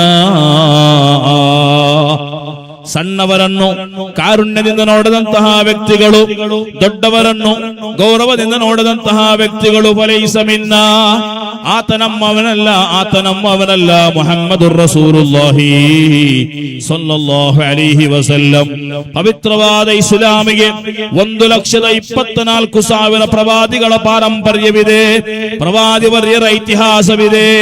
ಆ ಪ್ರವಾದಿ ವರ್ಯರಲ್ಲಿ ಈ ಜಗತ್ತಿನ ರಾಜರಾಗಿದ್ದಂತಹ ಸುಲೈಮಾನ್ ಅಲೈಹಿಸ್ಸಲಾಂ ರವರಿದ್ದಾರೆ. ಆ ಸುಲೈಮಾನ್ ಅಲೈಹಿಸ್ಸಲಾಂ ರವರ ಅತೀ ದೊಡ್ಡ ಅರಮನೆಯಲ್ಲಿ ಅದರಲ್ಲಿ ಪ್ರತ್ಯೇಕವಾದಂತ ಒಂದು ರೂಮ್ ಇತ್ತು. ಆ ರೂಮ್ನೊಳಗೆ ಅತೀ ದೊಡ್ಡ ಪ್ಲೇಟ್ ಇತ್ತು, ಪಾತ್ರ ಇತ್ತು, ಅತೀ ದೊಡ್ಡ ಅದೇ ಆಹಾರವನ್ನು ಮಾಡುವ ಅಕ್ಕಿಯನ್ನು ಬೇಯಿಸುವಂತಹ ಪಾತ್ರ ಇತ್ತು ಸುಲೈಮಾನ್ ನಬಿ ಅಲೈಹಿಸ್ಸಲಾಂ ರವರ ಕಾಲದಲ್ಲಿ. ಯಾರಿಗೆ? ತನಗೋ ತನ್ನ ಕುಟುಂಬಕ್ಕೋ ಉಣ್ಣಲಲ್ಲ, ತನಗೋ ತನ್ನ ಕುಟುಂಬಕ್ಕೆ ಆಸ್ವಾದಿಸಲು ಅಲ್ಲ, ಬದಲಾಗಿ ಅಲ್ಲಿರುವಂತಹ ಬಡಬಗ್ಗರು, ಅಲ್ಲಿರುವಂತಹ ಕೆಳವರ್ಗದವರು, ಅಲ್ಲಿರುವಂತಹ ಸಮಸ್ಯೆಗಳಿರುವವರು, ಸಂಕಟಗಳಿಂದ ಬೆಂದು ಬೇಯುವವರು, ಅವರಿಗೆ ಆಹಾರವನ್ನು ಕೊಟ್ಟು ಅವರನ್ನು ಹೊಟ್ಟೆ ತಣಿಸುವಂತಹ ಕಾರ್ಯವನ್ನು ಮಾಡಲು ಸುಲೈಮಾನ್ ನಬಿ ಅಲೈಹಿಸ್ಸಲಾಂ ರವರ ಅರಮನೆಯಲ್ಲಿ ಅತಿ ದೊಡ್ಡ ಪಾತ್ರಗಳಿತ್ತೆಂದು ಚರಿತ್ರೆಗಳು ಹೇಳುತ್ತಿದೆ. ಅಲ್ಹಮ್ದುಲಿಲ್ಲಾ, ಸಣ್ಣ ವಿಚಾರವಲ್ಲ, ಬಡಬಗ್ಗರಿಗೆ ಆಹಾರವನ್ನು ಕೊಡುವಂಥದ್ದು. ಖಲೀಲುಲ್ಲಾಹಿ ಇಬ್ರಾಹಿಂ ಅಲೈಹಿಸ್ಸಲಾಂ, ನಮ್ಮ ಮಿಲ್ಲತ್ ಯಾವುದು, ನಮ್ಮ ಈ ಪ್ರಸ್ಥಾನ ಯಾವುದು, ನಮ್ಮ ಈ ಸಮೂಹ ಯಾವುದು, ಇಬ್ರಾಹಿಂ ಅಲೈಹಿಸ್ಸಲಾಂ ರವರ ಚಾರಿತ್ರವಿರುವ, ಇಬ್ರಾಹಿಂ ಅಲೈಹಿಸ್ಸಲಾಂ ರವರ ಚರಿತ್ರವಿರುವಂತಹ ಪಾರಂಪರ್ಯವಾಗಿದೆ ನಮ್ಮ ಪ್ರಸ್ಥಾನ, ನಮ್ಮ ಈ ಪವಿತ್ರವಾದ ಧರ್ಮ. ಇಬ್ರಾಹಿಂ ನಬಿ ಅಲೈಹಿಸ್ಸಲಾಂ ರವರು ಆಹಾರವನ್ನು ತಯಾರಿ ಮಾಡಿದರೆ ಮನೆಯ 5 ಕಿಲೋಮೀಟರ್ ದೂರದಷ್ಟವರು ಓಡಾಡುತ್ತಾ ಇದ್ದರು. ಯಾತಕ್ಕೆ ಬೇಕಾಗಿ? ಯಾರಾದರೂ ಊಟಕ್ಕೆ ಗತಿ ಇಲ್ಲದವರಿದ್ದಾರಾ? ನಮ್ಮ ಊರಿಗೆ ಅತಿಥಿಯಾಗಿ ಬಂದವರಿದ್ದಾರಾ? ಸಂಕಟವಿರುವವರಿದ್ದಾರಾ? ಸಂಕಷ್ಟಗಳು ಅನುಭವಿಸುವವರಿದ್ದಾರಾ ಎಂಬುದನ್ನು ನೋಡಲು ಬೇಕಾಗಿ ಮಾತ್ರ ಕಿಲೋಮೀಟರ್ ಗಟ್ಟಲೆ ಮಧ್ಯಾಹ್ನದ ಊಟವನ್ನು ತಯಾರು ಮಾಡಿ ಆ ಮಹಾತ್ಮರು ಮಠ ಮಧ್ಯಾಹ್ನದಲ್ಲಿ ಮರುಭೂಮಿಯ ಸುತ್ತಲೂ ಅವರು ಸುತ್ತುತ್ತಿದ್ದರು. ಯಾಕೆ? ನನ್ನೊಂದಿಗೆ ಜೊತೆಯಾಗಿ ಊಟ ಮಾಡಲು ಯಾರಾದರೂ ಇದ್ದಾರೆ. ಇಬ್ರಾಹಿಂ ಅಲೈಹಿಸ್ಸಲಾಂ ರವರ ಚರ್ಯೆಯಾಗಿದೆ, ಪಾರಂಪರ್ಯವಾಗಿದೆ. ಮೂಸಾ ನಬಿ ಅಲೈಹಿಸ್ಸಲಾಮರ ಚರಿತ್ರೆ ಪವಿತ್ರವಾದ ಕುರ್ಆನ್ ಹೇಳುತ್ತಿದೆ. ನಡೆದು ದೂರದ ಯಾತ್ರೆ ಕಳೆದು ಬಂದಂತಹ ಮೂಸಾ ನಬಿ ಅಲೈಹಿಸ್ಸಲಾಂ ಒಂದು ವಿಶಾಲವಾದ ಪ್ರದೇಶಕ್ಕೆ ತಲುಪಿದರು. ಆ ವಿಶಾಲವಾದ ಪ್ರದೇಶದೆಡೆಯಲ್ಲಿ ಸುಬ್ಹಾನಲ್ಲಾಹ್ ಸಾವಿರಾರು ಮಂದಿ ನಿಂತುಕೊಂಡು ನೀರನ್ನು ಸೇದುತ್ತಿದ್ದಾರೆ ಬಾವಿಯಿಂದ. 2 ಹೆಣ್ಮಕ್ಕಳು, ದುರ್ಬಲರಾದ ಅಬಲೆಯರಾದ 2 ಹೆಣ್ಣು ಮಕ್ಕಳು ದೂರ ನಿಂತುಕೊಂಡು ನೋಡುತ್ತಿದ್ದಾರೆ. ಸಾವಿರಾರು ಮಂದಿ ನೀರನ್ನು ಸೇದಿಕೊಂಡು ಅವರ ಮನೆಗೆ ತಲುಪಿಸುತ್ತಿದ್ದಾರೆ. ಈ ಹೆಣ್ಮಕ್ಕಳು ಗಂಟೆಗಟ್ಟಲೆ ಕಾಯುವಂತಹ ದೃಶ್ಯ ಮೂಸಾ ನಬಿ ಅಲೈಹಿಸ್ಸಲಾಂ. ಮೂಸಾ ನಬಿ ಅಲೈಹಿಸ್ಸಲಾಂ ಹೆಣ್ಮಕ್ಕಳೊಂದಿಗೆ ಬಂದು ಕೇಳಿದರು, ಯಾಕೆ ನೀವು ನಿಂತಿದ್ದೀರಾ? ಗಂಟೆಗಟ್ಟಲೆ ಎಲ್ಲವೇ ಇಲ್ಲಿ ನಿಂತದ್ದು, ಯಾಕೆ ನೀವು ನಿಂತಿದ್ದೀರಾ? ಯಾರನ್ನು ಕಾಯುತ್ತಿದ್ದೀರಾ? ಮೂಸಾ ನಬಿ ಅಲೈಹಿಸ್ಸಲಾಮರೊಂದಿಗೆ ಆ ಹೆಣ್ಮಕ್ಕಳು ಹೇಳಿದಂತಹ ಮಾತು, ನನ್ನ ಮಹಿಳಾ ಮಣಿಗಳೇ, ಓ ನನ್ನ ಮುಅ್ಮಿನತುಗಳಾದ ಸಹೋದರಿಯರೇ, ಮೂಸಾ ನಬಿ ಅಲೈಹಿಸ್ಸಲಾಮರೊಂದಿಗೆ ಆ 2 ಹೆಣ್ಮಕ್ಕಳು ಹೇಳಿದಂತಹ ಮಾತು, ಅನ್ಯ ಗಂಡಸರಡೆಯಲ್ಲಿ ನಾವು ಹೇಗೆ ಹೋಗಲು ಸಾಧ್ಯ? ಮೂಸಾ ನಬಿ ಅಲೈಹಿಸ್ಸಲಾಂ ಪವಿತ್ರವಾದ ಧರ್ಮವನ್ನು ಸರಿಯಾಗಿ ಪಾಲಿಸುವಂತಹ 2 ಹೆಣ್ಮಕ್ಕಳನ್ನು ನೋಡಿ ಅವರು ತಂದಂತಹ ಕೊಡಪಾನವನ್ನು ತೆಗೆದು ಖುದ್ದು ತಾನಾಗಿಯೇ ಬಾವಿಗಿಳಿದು ನೀರನ್ನು ಸೇದಿಕೊಟ್ಟರು. ಇಸ್ಲಾಂ ಅಂದರೆ ಆ ರೀತಿ. ಸಂಕಷ್ಟಗಳಲ್ಲಿರುವವರು, ದಾರಿದ್ರ್ಯದಲ್ಲಿರುವವರು, ಸಮಸ್ಯೆಗಳಲ್ಲಿರುವವರು, ಮುಂದೆ ಹೋಗಲಿಕ್ಕೆ ಸಾಧ್ಯವಾಗದವರು, ಅವರಿಗೆ ಅತಿ ದೊಡ್ಡ ಮಾರ್ಗವನ್ನು ತೆರೆದುಕೊಡುತ್ತದೆ ಪವಿತ್ರವಾದ ಇಸ್ಲಾಂ. ಪ್ರವಾದಿ ಸಲ್ಲಲ್ಲಾಹು ಅಲೈಹಿ ವಸಲ್ಲಂ ಇಸ್ಲಾಮಿನಲ್ಲಿ ಮಾತ್ರ ಸೀಮಿತಗೊಳಿಸಿಲ್ಲ. ಪ್ರವಾದಿ ವರಿಯರ ಕಾಲದಲ್ಲಿ ಕೋಟ್ಯಾಧಿಪತಿಗಳಿದ್ದಾರೆ. ಯಾರದು? ಅಬ್ದುರ್ ರಹ್ಮಾನ್ ಇಬ್ನ್ ಔಫ್ ರದಿಯಲ್ಲಾಹು ಅನ್ಹು. ಒಬ್ಬ ಸಾಮಾನ್ಯ ಮನುಷ್ಯನಲ್ಲ. 106 ಒಂಟೆ ಯಾವಾಗಲೂ ಕೂಡ ಮದೀನಾದ ಮಣ್ಣಿನಲ್ಲಿ ಓಡಾಡುವಂತಹ ಒಂಟೆಗಳ ಒಡೆಯ ಯಾರು ಅಂತ ಕೇಳಿದರೆ ಅಬ್ದುರ್ ರಹ್ಮಾನ್ ಇಬ್ನ್ ಔಫ್ ರದಿಯಲ್ಲಾಹು ಅನ್ಹು. ಸುಬ್ಹಾನಲ್ಲಾಹ್. ಅಬ್ದುರ್ ರಹ್ಮಾನ್ ಇಬ್ನ್ ಔಫ್ ರದಿಯಲ್ಲಾಹು ಅನ್ಹು ರವರ ಒಂದು ದಿನ ಸಂಜೆಯ ವೇಳೆ 106 ಒಂಟೆಗಳು ಓಡುವಂತಹ ದೃಶ್ಯವನ್ನು ಕಂಡ ಆಯಿಷಾ ರದಿಯಲ್ಲಾಹು ಅನ್ಹಾ ಕೇಳಿದರು, ಇದು ಯಾರ ಒಂಟೆ? ಅಬ್ದುರ್ ರಹ್ಮಾನ್ ಇಬ್ನ್ ಔಫ್ ರ ಒಂಟೆ. ಇದು ಪವಿತ್ರವಾದ ಧರ್ಮಕ್ಕೆ ಬೇಕಾಗಿ ಅವರು ದಾನ ನೀಡುವುದಾದರೆ ಎಷ್ಟೊಂದು ಒಳ್ಳೆಯದಲ್ಲವೇ? ಅಬ್ದುರ್ ರಹ್ಮಾನ್ ಇಬ್ನ್ ಔಫ್ ರದಿಯಲ್ಲಾಹು ಅನ್ಹು ಅವರು ಹೇಳಿದರು, ಎಲ್ಲ ಒಂಟೆಯು ಕೂಡ ನಾನು ನನ್ನ ಧರ್ಮಕ್ಕೆ ಬೇಕಾಗಿ ನಾನು ಧರ್ಮವನ್ನು ನೀಡಿದೆ. ಸುಬ್ಹಾನಲ್ಲಾಹ್. ಈ ರೀತಿ ಧರ್ಮ ನೀಡಿದಂತಹ ಅಬ್ದುರ್ ರಹ್ಮಾನ್ ಇಬ್ನ್ ಔಫ್ ಪ್ರವಾದಿವರ್ಯರ ವಿದ್ಯಾರ್ಥಿಯಾಗಿ ಅವರ ಜೊತೆಗಿದ್ದಾರೆ. ಉಸ್ಮಾನ್ ಇಬ್ನ್ ಅಫ್ಫಾನ್ ರದಿಯಲ್ಲಾಹು ಅನ್ಹು ಈ ಜಗತ್ತಿನಲ್ಲಿ ಸ್ವಹಾಬತ್ತುಗಳಿಗೆ ಅತಿ ದೊಡ್ಡ ಶಕ್ತಿಯಾಗಿ ನಿಂತ, ಫೈನಾನ್ಷಿಯಲ್ ಬ್ಯಾಕ್ ಬೋನ್ ಆಗಿ ನಿಂತಹ ಉಸ್ಮಾನ್ ಇಬ್ನ್ ಅಫ್ಫಾನ್ ರದಿಯಲ್ಲಾಹು ಅನ್ಹು ಪ್ರವಾದಿವರ್ಯರ ಜೊತೆಗಿದ್ದಾಗ ಪ್ರವಾದಿ ಸಲ್ಲಲ್ಲಾಹು ಅಲೈಹಿ ವಸಲ್ಲಂ ತನ್ನ ಕುಟುಂಬದ ಆಹಾರಕ್ಕೆ ಬೇಕಾಗಿರುವ 30 ದಿರ್ಹಂ ಪಡೆಯಲು ಬೇಕಾಗಿ ತನ್ನ ಅಂಗಿಯನ್ನು ಅಡವಿಡುತ್ತಿದ್ದಾರೆ. ಯಾರೊಂದಿಗೆ? ಯಹೂದಿಯೊಂದಿಗೆ. ತನ್ನ ವಿದ್ಯಾರ್ಥಿಗಳ ಪೈಕಿ ಕೋಟ್ಯಾಧೀಶರು ಇರುವಾಗಲೇ ತನ್ನ ಅಂಗಿಯನ್ನು ಯಹೂದಿಯ ಬಳಿ ಅಡವಿಡುತ್ತಿದ್ದಾರೆ 30 ದಿರ್ಹಂಗಳಿಗೆ ಬೇಕಾಗಿ. 30 ದಿರ್ಹಂ. ಇದು ಯಾಕೆ? ಅದರಲ್ಲಿ ದೊಡ್ಡ ಸಾಮರಸ್ಯದ ಪಾಠವಿದೆ. ಊರಲ್ಲಿ ಒಂದು ಧರ್ಮ ಇನ್ನೊಂದು ಧರ್ಮ ಪರಸ್ಪರ ಕೂಡಿ ಬಾಳುವಾಗ ಎಲ್ಲರನ್ನು ಕೂಡ ಅರಿತುಕೊಂಡು ಸೇರಿಸಿಕೊಂಡು ಬದುಕಬೇಕೆಂದು ಮುಹಮ್ಮದುರ್ ರಸೂಲುಲ್ಲಾಹಿ ಸಲ್ಲಲ್ಲಾಹು ಅಲೈಹಿ ವಸಲ್ಲಂ ಕಲಿಸಿಕೊಡುತ್ತಿದ್ದಾರೆ. ಒಂದು ದಿನ ಮದೀನಾದ ಅಂಗಳದಲ್ಲಿ ಕೂತುಕೊಂಡು ಮಸೀದಿಯಲ್ಲಿ ಬಾಲಪಾಠವನ್ನು ಸ್ವಹಾಬತ್ತುಗಳಿಗೆ ತೆಗೆದುಕೊಂಡುತ್ತಿರುವಾಗ ದೂರದಿಂದ ಒಂದು ಗುಂಪು ಬರುತ್ತಿದೆ. ಪ್ರವಾದಿ ಸಲ್ಲಲ್ಲಾಹು ಅಲೈಹಿ ವಸಲ್ಲಂ ಅವರು ಹೇಳಿದರು, ಆ ದೂರದಲ್ಲಿ ಬರುವಂತಹ ಗುಂಪು ಯಾವುದೆಂದು ಗೊತ್ತೇ? ಯಾವುದು? ಒಂದು ಕಾಲದಲ್ಲಿ ಪ್ರವಾದಿವರ್ಯರ ಹೆಣೆಗೆ ಕಲ್ಲನ್ನು ಎಸೆದವರು, ಕಾಲಿಗೆ ಕಲ್ಲನ್ನು ಎಸೆದವರು, ಹುಚ್ಚನೆಂದು ಕರೆದವರು ಬನು ಕುರೈದ ಎಂಬಂತಹ ಗುಂಪು. ಆ ಗುಂಪು ದೂರದಿಂದ ಬರುವಂತಹ ದೃಶ್ಯವನ್ನು ಕಂಡ ಮುಹಮ್ಮದುರ್ ರಸೂಲುಲ್ಲಾಹಿ ಸಲ್ಲಲ್ಲಾಹು ಅಲೈಹಿ ವಸಲ್ಲಂ ಅವರ ಹೊಟ್ಟೆಯನ್ನು ನೋಡಿ, ಕಣ್ಣನ್ನು ನೋಡಿ ತನ್ನ ಸ್ವಹಾಬತ್ತುಗಳೊಂದಿಗೆ ಹೇಳಿದರು, ಓ ನನ್ನ ಸ್ವಹಾಬತ್ತುಗಳೇ, ದೂರದಿಂದ ಬರುವಂತಹ ಮನುಷ್ಯರ ಹೊಟ್ಟೆ ತಣ್ಣಗಾಗಿದೆ, ಆ ಮನುಷ್ಯರ ಹೊಟ್ಟೆ ಬರಿದಾಗಿದೆ, ಅವರ ಕಣ್ಣುಗಳು ಮಂಜಾಗಿದೆ. ಓ ನನ್ನ ಸ್ವಹಾಬತ್ತುಗಳೇ, ನಿಮ್ಮ ಮನೆಯಲ್ಲಿರುವ ಆಹಾರಗಳನ್ನು ತನ್ನಿರಿ, ಪಾನೀಯಗಳನ್ನು ತನ್ನಿರಿ, ಪೋಷಾಕುಗಳನ್ನು ತನ್ನಿರಿ, ನನ್ನ ಮುಂದೆ ರಾಶಿ ಹಾಕಿರಿ. ಸ್ವಹಾಬತ್ತುಗಳು ನೇರ ಎದ್ದು ಹೋಗಿ ಮನೆಗೆ ಹೋಗಿ ಅಲ್ಲಿರುವಂತಹ ಆಹಾರಗಳನ್ನು ತೆಗೆದುಕೊಂಡು ಬಂದು ಪ್ರವಾದಿವರ್ಯರ ಮುಂದೆ ರಾಶಿ ಹಾಕಿದರು. ಪ್ರವಾದಿ ಸಲ್ಲಲ್ಲಾಹು ಅಲೈಹಿ ವಸಲ್ಲಂ ಅಳಿದುಳಿದ ಕೆಲವೊಂದು ಸ್ವಹಾಬತ್ತುಗಳೊಂದಿಗೆ ಹೇಳಿದರು, ನಿಮ್ಮ ಮನೆಯಲ್ಲಿ ಏನೂ ಇಲ್ಲದಿದ್ದರೂ ಸರಿ, ಇತ್ತಕುನ್ನಾರ ವಲೌ ಬಿಶಿಕ್ಕಿ ತಮ್ರಾ, ಖರ್ಜೂರದ ಅರ್ಧ ತುಂಡನ್ನಾದರೂ ಕೊಟ್ಟು ನಿಮ್ಮ ಶರೀರವನ್ನು ನರಕದಿಂದ ರಕ್ಷಪಡಿಸಿರಿ. ಮುಹಮ್ಮದುರ್ ರಸೂಲುಲ್ಲಾಹಿ ಸಲ್ಲಲ್ಲಾಹು ಅಲೈಹಿ ವಸಲ್ಲಂ. ಇಸ್ಲಾಂ ಅಂದರೆ ಸಾಮರಸ್ಯದ, ಸೌಹಾರ್ದತೆಯ, ಪರಸ್ಪರ ಕೊಡುಕೊಳ್ಳುವಿಕೆಯ ಧರ್ಮ. ಅರ್ಧ ಖರ್ಜೂರದ ತುಂಡನ್ನಾದರೂ ಕೊಟ್ಟು ನಿಮ್ಮ ಶರೀರವನ್ನು ನರಕದಿಂದ ನೀವು ರಕ್ಷಪಡಿಸಿರಿ. ಮುಹಮ್ಮದುರ್ ರಸೂಲುಲ್ಲಾಹಿ. ತನ್ನ ಧರ್ಮದವನಿಗೆ ಮಾತ್ರ ಕೊಟ್ಟು ಅಲ್ಲ ಸ್ವರ್ಗಕ್ಕೆ ಹೋಗಬೇಕಾಗಿರೋದು, ಇತರ ಧರ್ಮೀಯನು ಕಷ್ಟದಲ್ಲಿರುವುದನ್ನು ಕಂಡ್ರೆ ಆತನಿಗೂ ಕೂಡ ಕೊಟ್ಟು ಸ್ವರ್ಗಕ್ಕೆ ಹೋಗಲು ನಮಗೆ ಸಾಧ್ಯವಿದೆ. ಈ ಹದೀಸಿನಿಂದ ಕಲಿತಂತಹ ಪಾಠ ಅದು. ಅಲ್ಲಾಹನ ತೌಫೀಕ್ ನೀಡಲಿ. ಅಲ್ಹಮ್ದುಲಿಲ್ಲಾ, ಗಂಗಾವಳಿ ಸೌಹಾರ್ದತೆಗೆ ಹೆಸರು ಕೇಳಿದಂತಹ ಊರು ಎಂದು ನನಗೆ ಇಲ್ಲಿಗೆ ಬಂದಾಗಲೇ ಹೇಳಿದರು. ಬಹಳ ಸಾಮರಸ್ಯದಿಂದ ಇಲ್ಲಿರುವಂತಹ ಹಿಂದೂಗಳು, ಮುಸಲ್ಮಾನರು, ಕ್ರೈಸ್ತರು ಜೀವಿಸ್ತಾ ಇದ್ದಾರೆ ಅಂತ. ಅಲ್ಲಾಹನು ಅಂತ್ಯ ದಿನ ತನಕ ಅದನ್ನು ನೆಲೆನಿಲ್ಲುವಂತೆ ಮಾಡಲಿ. ಅದಕ್ಕೆ ಯಾವುದೆಲ್ಲ ಕ್ಷುದ್ರ ಶಕ್ತಿಗಳು ಅದನ್ನು ಇಲ್ಲದಂತೆ ಮಾಡುತ್ತದೆಯೋ ಅವರನ್ನೆಲ್ಲರನ್ನು ಕೂಡ ಅಲ್ಲಾಹನು ಹೊಡೆದೋಡಿಸಲಿ.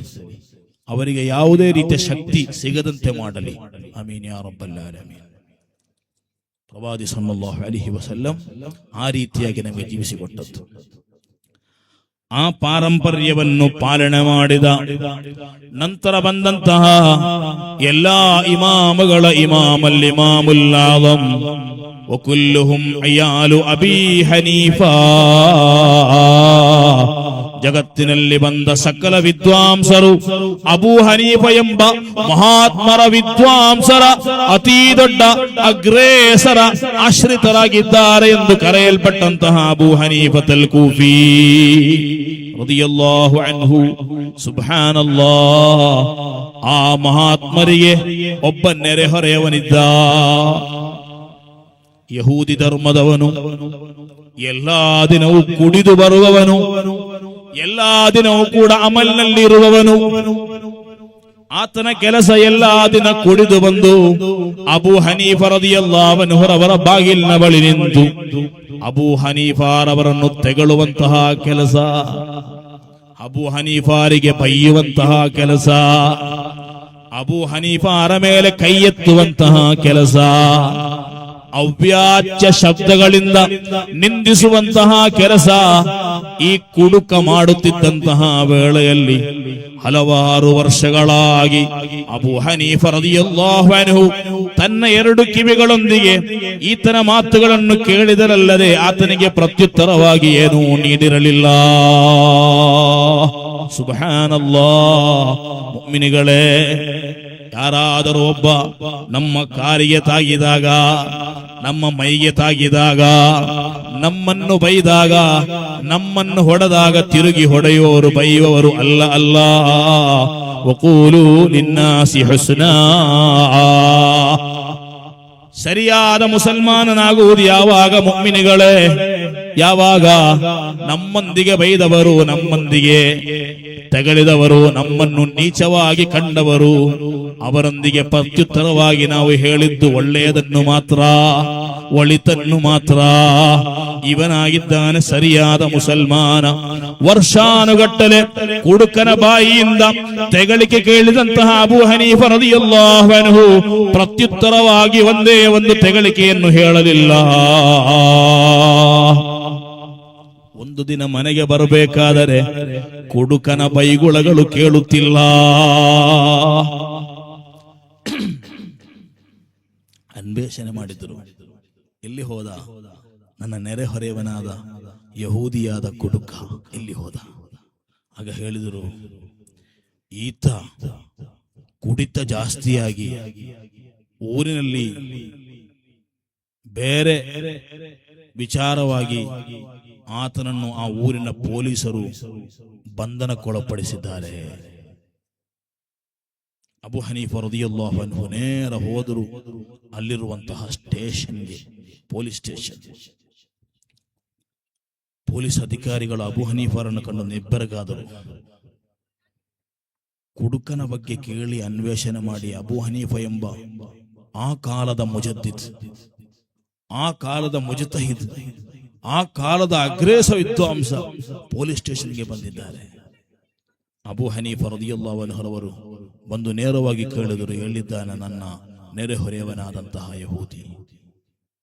ಆತ ಸೆಲ್ ಒಳಗೆ ಇದ್ದಾನೆ. ಏನು ಕಾರಣ? ಕುಡಿತ ಜಾಸ್ತಿ ಆಯಿತು, ಆತನ ಆಟವು ಕೂಡ ಜಾಸ್ತಿ ಆಯಿತು. ಅಬೂ ಹನೀಫ ರದಿಯಲ್ಲಾಹು ಅನ್ಹು ಕೇಳಿದರು, ಜಾಮೀನು ಇದೆಯಾ? ಇದೆ. ಇಷ್ಟಿಷ್ಟು ವಸ್ತುಗಳು ಇಲ್ಲಿ ನೀಡಿ ಹೋಗಬೇಕು. ಅಬೂ ಹನೀಫ ರದಿಯಲ್ಲಾಹು ಅನ್ಹು ಆ ಜಾಮೀನಿಗೆ ಬೇಕಾಗುವಂತಹ ಹಣವನ್ನು ಕೊಟ್ಟು ಆತನನ್ನು ಬಿಡುಗಡೆಗೊಳಿಸಿದರು. ಇದು ಇಸ್ಲಾಂ, ಇದು ಇಸ್ಲಾಂ. ಇಮಾಮನ ಶಾಫಿഈ ರದಿಯಲ್ಲಾಹು ಅನ್ಹು ದೂರದಿಂದ ಯಾತ್ರೆ ಮುಗಿಸಿ ಕೂಫಾಕ್ಕೆ ಹೋಗುವ ದಾರಿ ಮಧ್ಯೆ ಸುಸ್ತಾಗಿ ಒಂದು ಟೆಂಟ್ ಅನ್ನು ಹಾಕಿ ಮಲಗಬೇಕಾದರೆ ಆ ಯಾತ್ರೆ ಹೋದ ಸ್ಥಳದಲ್ಲಿ ಸಾವಿರಾರು ದೀನಾರುಗಳು ಹದಿಯವಾಗಿ ಮಹಾತ್ಮರಿಗೆ ಕೊಟ್ಟರು. ದಾರಿ ಮಧ್ಯೆ ಹಾಕಿದ ಟೆಂಟಿನ ಬಳಿ ಹಲವಾರು ಬಡವರನ್ನು ನಿರ್ಗತಿಕರನ್ನು ಕಂಡಂತಹ ಮಹಾತ್ಮರು ತನಗೆ ಸಿಕ್ಕಂತಹ 1000 ಸ್ವರ್ಣ ನಾಣ್ಯಗಳನ್ನು ಧರ್ಮವಾಗಿ ಕೊಟ್ಟು ಕೂಫಾಕ್ಕೆ ಮರಳಿದರು. ಮುಹಮ್ಮದ್ ಇಬ್ನ್ ಇದ್ರೀಸ್ ಶಾಫಿഈ ರದಿಯಲ್ಲಾಹು ಅನ್ಹು. ನಮ್ಮ ಇಮಾಮುಗಳೆಂದರೆ ಅವರು ಯಾರೋ ಅಲ್ಲ, ಅವರು ಮನುಷ್ಯತ್ವದ ಪಾಠವನ್ನು ಕಲಿಸಿಕೊಟ್ಟವರು. 12 ಗಂಟೆ ತನಕ ಸಮಯ ಮುಗಿಸ್ತಾ ಇದ್ದೇನೆ. ಸಹಲ್ ಇಬ್ನ್ ಅಬ್ದುಲ್ಲಾಹ್ ತುಸ್ತರಿ ರದಿಯಲ್ಲಾಹು ಅನ್ಹು ಸುಬ್ಹಾನಲ್ಲಾಹ್, ಮನುಷ್ಯರೊಂದಿಗಿರುವಂತಹ ಗೌರವ ನೋಡಿ 10 ವರ್ಷಗಳಾಯಿತು ತನ್ನ ಮನೆಯ ಹಿಂಭಾಗದಲ್ಲಿ ಮನೆ ಕಟ್ಟಿ ವಾಸಿಸುವಂತಹ ಮಜೂಸಿಯಾದ ಮನುಷ್ಯ, ಅಗ್ನಿ ಆರಾಧನೆ ಮಾಡುವಂತಹ ಮನುಷ್ಯ 10 ವರ್ಷಗಳಾಗಿ ಆತನ ಮನೆಯ ಹಿಂಬಾಗಿಲಿನಿಂದ ಆತನ ಶೌಚಾಲಯದ ನೀರು ತನ್ನ ಮನೆಯ ಹಿತ್ತಲಿಗೆ ಬರುತ್ತಿದೆ. ಸಹಲ್ ಇಬ್ನ್ ಅಬ್ದುಲ್ಲಾಹ್ ತುಸ್ತರಿ ಒಂದೇ ಒಂದು ಮಾತನಾಡಿಲ್ಲ, ಒಂದೇ ಒಂದು ತಗಾದೆಯನ್ನು ತೆಗೆಯಲಿಲ್ಲ.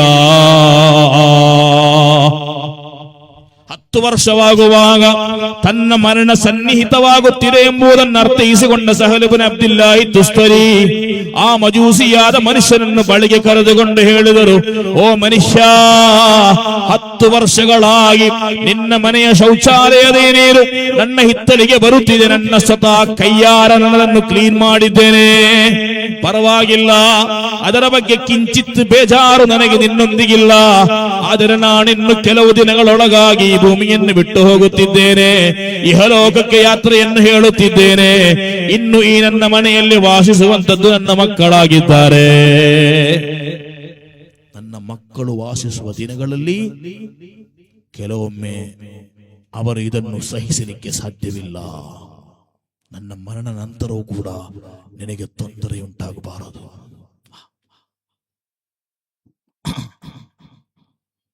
ಇದಾಗಿದೆ ಇಸ್ಲಾಂ. ಮರಣದ ನಂತರವೂ ಕೂಡ ನನ್ನ ಧರ್ಮದವನಲ್ಲದ ಮತ್ತೊಬ್ಬ ಧರ್ಮೀಯನಿಗೆ ಮನಸ್ಸು ನೋವುಂಟಾಗಬಾರದೆಂಬುದು ಚಿಂತಿಸುವುದಿದೆಯಲ್ಲ, ಫಇನ್ನಹಾ ಮಿನ್ ತಕ್ವಲ್ ಕುಲೂಬ್. ಅದಾಗಿದೆ ಹೃದಯದಲ್ಲಿ ಭಕ್ತಿ ತುಂಬಿದವನ ಅವಸ್ಥೆ ಅದು. ಆತ ಯಾರೊಂದಿಗೂ ಕೂಡ ಹೆದರು ಹಾಕಲು ನಿಲ್ಲುವುದಿಲ್ಲ. ಮತ್ತೆ ಎಲ್ಲವೇ ನನ್ನ ಪ್ರೀತಿಯ ಮುಮ್ಮಿನಿಗಳೇ, ನಾವು ಪರಸ್ಪರ ಜಗಳವಾಡುವಂಥದ್ದು, ಮುಮ್ಮಿನ್ ಜಗಳವಾಡುವಂಥದ್ದು, ಮುಮ್ಮಿನ್ ಬೈಯುವಂಥದ್ದು, ಮುಮ್ಮಿನ್ ಕೀಳಾಗಿ ಕಾಯುವಂಥದ್ದು, ಮುಮ್ಮಿನ್ ಸುಬ್ಹಾನಲ್ಲಾಹ್ ಕಚ್ಚಾಡವಾಡುವಂಥದ್ದು, ಮುಮ್ಮಿನ್ನೊಂದಿಗೆ ಅಸೆಯಿಡುವಂಥದ್ದು, ಅದು ಮತ್ತೆ ಸೆಕೆಂಡ್ ಮ್ಯಾಟರ್. ಫಸ್ಟ್ ಮ್ಯಾಟರ್ನ ವಿಚಾರವೇ ಈ ರೀತಿ. ಸುಬ್ಹಾನ ರಬ್ಬಿ, ಸುಬ್ಹಾನಲ್ಲಾಹ್. ಅಲ್ಲಾಹ ನಮ್ಮನ್ನು ಕಾಪಾಡಲಿ. ನಾವು ನೀತಿಯುಳ್ಳವರಾಗಬೇಕು ಮುಅ್ಮಿನುಗಳೇ. ತಕ್ವ ಇದ್ದವನಿಗೆ ಕಾರುಣ್ಯವಿರುವುದು, ತಕ್ವ ಇದ್ದವನಿಗೆ ಮನಸ್ಸು ಉದಾರತೆ ಇರುವುದು, ತಕ್ವ ಇದ್ದವನಿಗೆ ಮನಸ್ಸು ವಿಶಾಲವಾಗುವುದು, ತಕ್ವ ಇದ್ದವನಿಗೆ ನೀತಿ ಇರುವಂತದ್ದು. ಮುಅ್ಮಿನುಗಳೇ, ನನ್ನ ಪಾರ್ಟಿ ಅವನ ಪಾರ್ಟಿ ಅಂತ ನೋಡಲಿಕ್ಕಿಲ್ಲ, ನನ್ನ ಧರ್ಮ ಅವನ ಧರ್ಮವೆಂದು ನೋಡಲಿಕ್ಕಿಲ್ಲ. ಇಸ್ಲಾಂ ಆ ರೀತಿ ಕಲಿಸಿಕೊಟ್ಟಿಲ್ಲ. ವೈದಾ ಹಕಮ್ತುಂ ಬೈನನ್ನಾಸಿ ಅನ್ ತಹ್ಕುಮೂ ಬಿಲ್ ಅದ್ಲ್. ನೀವು ಜನರೆಡೆಯಲ್ಲಿ ವಿಧಿಸುವುದಾದರೆ ನೀತಿಯನ್ನು ಪಾಲಿಸಿರಿ. ಪವಿತ್ರವಾದ ಕುರ್ಆನ್. ಇಸ್ಲಾಮಿನ 4ನೇ ಖಲೀಫಾ, ಜಗತ್ತು ಕಂಡ ಯೋಧ, ಜಗತ್ತು ಕಂಡ ಧೀರ, ಜಗತ್ತು ಕಂಡ ಪರಾಕ್ರಮಿ ಅಲಿ ಇಬ್ನ್ ಅಬಿ ತಾಲಿಬ್ ರದಿಯಲ್ಲಾಹು ಅನ್ಹು ಕರ್ರಮಲ್ಲಾಹು ವಜ್ಹ. ಅಲಿ ಇಬ್ನ್ ಅಬಿ ತಾಲಿಬ್ ರದಿಯಲ್ಲಾಹು ಅನ್ಹು ಸುಬ್ಹಾನಲ್ಲಾಹ್, ಯುದ್ಧದ ಸನ್ನಿವೇಶದಲ್ಲಿ ಅವರ ಕುದುರೆ ಮೇಲೇರಿ ಕೂತುಕೊಳ್ಳುವಾಗ ಅವರು ಯುದ್ಧಕ್ಕೆ ಧರಿಸುವಂತಹ ಮೇಲ್ವಸ್ತ್ರವಿತ್ತು, ಅವರ ಕವಚವಿತ್ತು, ಯುದ್ಧ ಕವಚ. ಅದು ಕೆಳಗೆ ಬಿದ್ದು ಹೋಯಿತು. ಬಿದ್ದು ಹೋದ ನಿಮಿಷಗಳಲ್ಲಿ ಅದು ಕಾಣದಾಯಿತು. ಬೆಲೆ ಬಾಳುವಂತಹ ವಸ್ತ್ರ ಕಾಣದಾಯಿತು. ಅಲಿ ಇಬ್ನ್ ಅಬಿ ತಾಲಿಬ್ ಹುಡುಕಾಡ್ಲಿಕ್ಕೆ ಪ್ರಾರಂಭ ಮಾಡಿದರು. ಹುಡುಕಾಟ ಮಾಡಿ ಸಿಗುತ್ತಿಲ್ಲ. ದೀರ್ಘವಾಗಿ ಅನ್ವೇಷಣೆ ಮಾಡಿದಾಗ ಒಬ್ಬಾತನ ಕೈಯಲ್ಲಿದೆ. ಆತನ ಧರ್ಮ ಯಾವುದು? ಆತನೊಬ್ಬ ಮಜೂಸಿ, ಅಗ್ನಿ ಆರಾಧಕ. ಆತ ಹೇಳಿದ, ಇದು ನನ್ನದಾಗಿದೆ, ನಿನ್ನದಲ್ಲ. ಯಾರು? ಅಲಿ ಇಬ್ನ್ ಅಬಿ ತಾಲಿಬ್. ಆ ನಾಡನ್ನು ಆಡಳಿತ ಮಾಡುವ ಪ್ರಧಾನಮಂತ್ರಿ, ಚಕ್ರವರ್ತಿ, ಅಮೀರುಲ್ ಮುಅ್ಮಿನೀನ್ ಅಲಿ ಇಬ್ನ್ ಅಬಿ ತಾಲಿಬ್ರ ಖಿಲಾಫತ್ನ ಕಾಲ. ಮಜೂಸಿಯಾದ ಮನುಷ್ಯ ತನ್ನ ಕೈಯಲ್ಲಿ ಅವರ ವಸ್ತ್ರವನ್ನಿಟ್ಟುಕೊಂಡು ಹೇಳುವಂತಹ ಮಾತು, ಇದು ನಿನ್ನದಲ್ಲ, ನನ್ನದು. ಅಲಿ ಇಬ್ನ್ ಅಬಿ ತಾಲಿಬ್ ಕೇಳಿದರು, ನಿನಗೆ ಸಾಕ್ಷಿ ಏನು? ಅಂತ ಹೇಳಿದ, ನನ್ನ ಕೈಯಲ್ಲಿರುವುದೇ ನನ್ನ ಸಾಕ್ಷಿ. ನನ್ನ ಕೈಯಲ್ಲಿದೆಯಲ್ಲವೇ, ಅದೇ ಸಾಕ್ಷಿ, ಇದು ನಂದು ಅಂತ. ಅಲಿ ಇಬ್ನ್ ಅಬಿ ತಾಲಿಬ್, ನಾನು ರಾಜ, ನಾನು ಅಮೀರ್ ಅಂತ ಹೇಳಿ ಆತನ ಮುಂದೆ ಯುದ್ಧ ಮಾಡಲಿಕ್ಕೆ ನಿಲ್ಲಿಲ್ಲ. ಬದಲಾಗಿ ಇಸ್ಲಾಮಿಗೊಂದು ನಿಯಮವಿದೆ, ನೇರ ಕೋರ್ಟ್, ಲೀಗಲ್ ಆಗಿ ಮುಂದುವರಿಯುವಂಥದ್ದು. ಕೋರ್ಟಿಗೆ ಹೋದರು. ಕೋರ್ಟಲ್ಲಿ ಯಾರಿರುವಂಥದ್ದು? ಅಲಿ ಇಬ್ನ್ ಅಬಿ ತಾಲಿಬ್ ನೇಮಿಸಿದಂತಹ ಶುರೈಹುಲ್ ಕಾದಿ ರದಿಯಲ್ಲಾಹು ಅನ್ಹು ಅವರಿದ್ದಾರೆ. ಇವತ್ತು ಏನಾಗಿದೆ, ಯಾವ ಪಕ್ಷ ಸರ್ಕಾರದಲ್ಲಿರುತ್ತೆ ಆ ಸರ್ಕಾರ ಆರಿಸುವಂತಹ ನ್ಯಾಯಾಧೀಶ ಆ ಸರ್ಕಾರಕ್ಕೆ ಫೇವರ್ ಆಗಿ ತೀರ್ಪು ನೀಡುವಂಥದ್ದು ಅಲ್ವಾ? ನೀತಿಗಳು ಗತಿಗೆಟ್ಟು ಹೋದಂತಹ ಕಾಲದಲ್ಲಿ ನಾವಿದ್ದೇವೆ. ಒಬ್ಬ ಆತ ರಾಷ್ಟ್ರದ ಪ್ರಧಾನಮಂತ್ರಿ, ಆತ ಮನೆಯಲ್ಲಿ ಹಾಯಾಗಿ ನಿದ್ದೆ ಮಾಡುತ್ತಿರುವಾಗಲೇ ಆತನ್ನು ಹೊತ್ತೊಯ್ದು ಹೋಗುವಂತಹ ಕಾಲ ಇದು ಅಲ್ವಾ? ಪ್ರಧಾನಮಂತ್ರಿ ನಿದ್ದೆ ಮಾಡುತ್ತಿರುವಾಗ ಹೊತ್ತೊಯ್ದ ಚರಿತ್ರೆ ಜಗತ್ತಿನಲ್ಲಿ ಫಸ್ಟ್ ಅಲ್ವಾ? ವೆನೆಜುವೆಲಾ, ಮಡುರೋ ಅಲ್ವಾ? ರಾತ್ರಿ ಹೊತ್ತೊಯ್ದು ಬಿಟ್ರು ಆತನನ್ನು ಆತನ ಹೆಂಡತಿಯನ್ನು. ಈಗ ಯಾರ ಕೈಯಲ್ಲಿ? ಅದು ನಂದು ಅಂತ ಹೇಳುತ್ತಿದ್ದಾನೆ ಮತ್ತೊಬ್ಬ ರಾಷ್ಟ್ರದ ಅಧ್ಯಕ್ಷ. ನೀತಿಗಳೇ ಇಲ್ಲದ ಕಾಲ, ನನಗೆ ಯಾವುದೇ ನೀತಿಗಳು ಬಾಧಕವಲ್ಲ ಅಂತ ಹೇಳುತ್ತಾ ಇದ್ದಾನೆ ಆತ ಬಹಿರಂಗವಾಗಿ. ಇದಕ್ಕಿಂತ ದೊಡ್ಡ ದುರಂತನ ಜಗತ್ತು ಕಾಣಲಿಕ್ಕಿಲ್ಲ. ನೀತಿಗಳು ಸಂಪೂರ್ಣವಾಗಿ ಮಾಯವಾಗುವಂತಹ ಕಾಲಗಳು ಬರಲಿಕ್ಕಿದೆ. ಮುಹಮ್ಮದುರ್ ರಸೂಲುಲ್ಲಾಹಿ ಸಲ್ಲಲ್ಲಾಹು ಅಲೈಹಿ ವಸಲ್ಲಂ ರುಫಿ ಅಲ್ ಅಮಾನ. ನನ್ನ ಪ್ರೀತಿಯ ಮುಅ್ಮಿನುಗಳೇ, ಅಲಿ ಇಬ್ನ್ ಅಬಿ ತಾಲಿಬ್ ನೇರ ಕೋರ್ಟಿಗೆ ಹೋದರು. ಶುರೈಹುಲ್ ಕಾದಿ, ನಾನು ನೇಮಕ ಮಾಡಿದಂತಹ ನ್ಯಾಯಾಧೀಶ ಶುರೈಹುಲ್ ಕಾದಿ, ಒಂದು ಕಟಕಟೆಯಲ್ಲಿ ಅಲಿ ಇಬ್ನ್ ಅಬಿ ತಾಲಿಬ್ ನಿಂತಿದ್ದರೆ, ಮತ್ತೊಂದು ಕಟಕಟೆಯಲ್ಲಿ ಮಜೂಸಿಯಾದ ಮನುಷ್ಯ ಆ ಯುದ್ಧದ ಅಂಗಿಯನ್ನು ಹಿಡಿದುಕೊಂಡು ನಿಂತಿದ್ದಾನೆ. ಶುರೈಹುಲ್ ಕಾದಿ ತೀರ್ಮಾನ ಮಾಡಲು ಹೊರಟರು.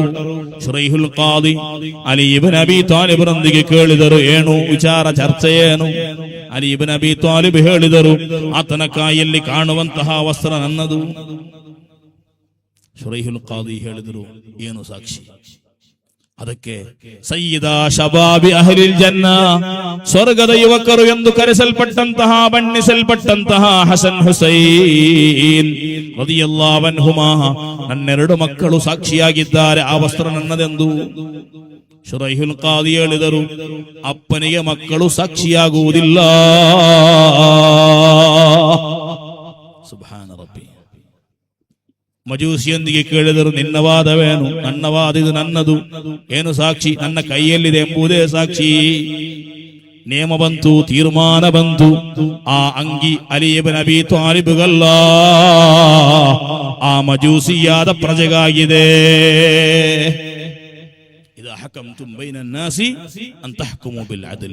ನೀತಿ, ಬಾಹ್ಯವಾದ ನೀತಿ ಏನಿದೆಯೋ ಅದ ಆ ಮುಖಾಂತರ ನೀವು ನಿಯಮವನ್ನು ಕೊಡಿಯಿರಿ, ತೀರ್ಮಾನವನ್ನು ಕೊಡಿಯಿರಿ. ಪವಿತ್ರವಾದ ಕುರ್ಆನ್ ಇದು ಕಂಡು ನಿಬ್ಬೆರಗಾದ ಆ ಮಜೂಸಿಯಾದ ಮನುಷ್ಯ, ಏನಿದು ಧರ್ಮ, ಏನಿದು ನೀತಿ, ಏನಿದು ನ್ಯಾಯ?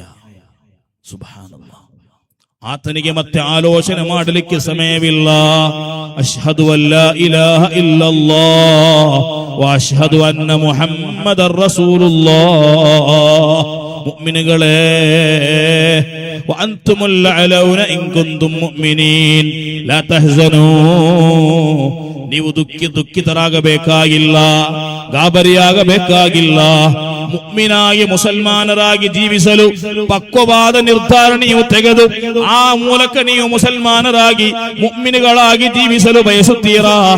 ಯಾರನ್ನು ಹೆದರಬೇಕಾಗಿ ಬರುವುದಿಲ್ಲ. ಎಲ್ಲವೂ ನಿಮ್ಮ ಕಾಲಡಿಯಲ್ಲಾಗುತ್ತೆ. ಏನಿತ್ತು ಹಿಂದೂಸ್ತಾನ್ನಲ್ಲಿ? ಯಾರಿದ್ರು? ಯಾರು ಇರಲಿಲ್ಲ. ಮಾಲಿಕ್ ಇಬ್ನ್ ದೀನಾರ್ ಬರುವಾಗ ಒಬ್ಬನೇ ಒಬ್ಬ ಮುಸಲ್ಮಾನ ಇಲ್ಲ. ಅವರು ಬಂದು ಮೊದಲು ಕೇಳಿದ್ದು ಬೊಂಡ, ಎಳನೀರು, ಸಿಯಾಳ ಕೊಡಿ ಅಂತ ಕೇಳಿದ್ರು. ಸಿಯಾಳ ಯಾರೋ ಕೊಟ್ಟರು. ಕೊಟ್ಟಾಗ ಕೇಳಿದ್ರು, ಇದು ಎಲ್ಲಿಂದ? ಅದು ಮರದಿಂದ, ತೆಂಗಿನ ಮರದಿಂದ.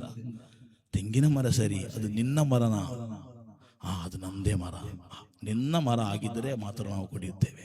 ಮತ್ತೊಬ್ಬನ ಮರದಿಂದ ಕುಡಿಯಬೇಕಾದರೆ ಮತ್ತೊಬ್ಬನ ಪರ್ಮಿಷನ್ ಬೇಕು.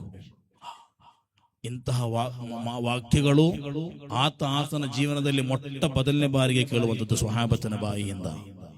ಹಾಗೆ ಇಲ್ಲಿ ಇಸ್ಲಾಂ ಬಂದದ್ದು, ಸುಮ್ಮನೆ ಬಂದದ್ದಲ್ಲ, ಜೀವನದ ಮೂಲಕ ಇಸ್ಲಾಂ ಬಂತು. 1 ಗಂಟೆ 2 ಗಂಟೆ ವಾದ ಮಾಡಿ ಇಸ್ಲಾಂ ಬಂದದ್ದಲ್ಲ ಅಂತ.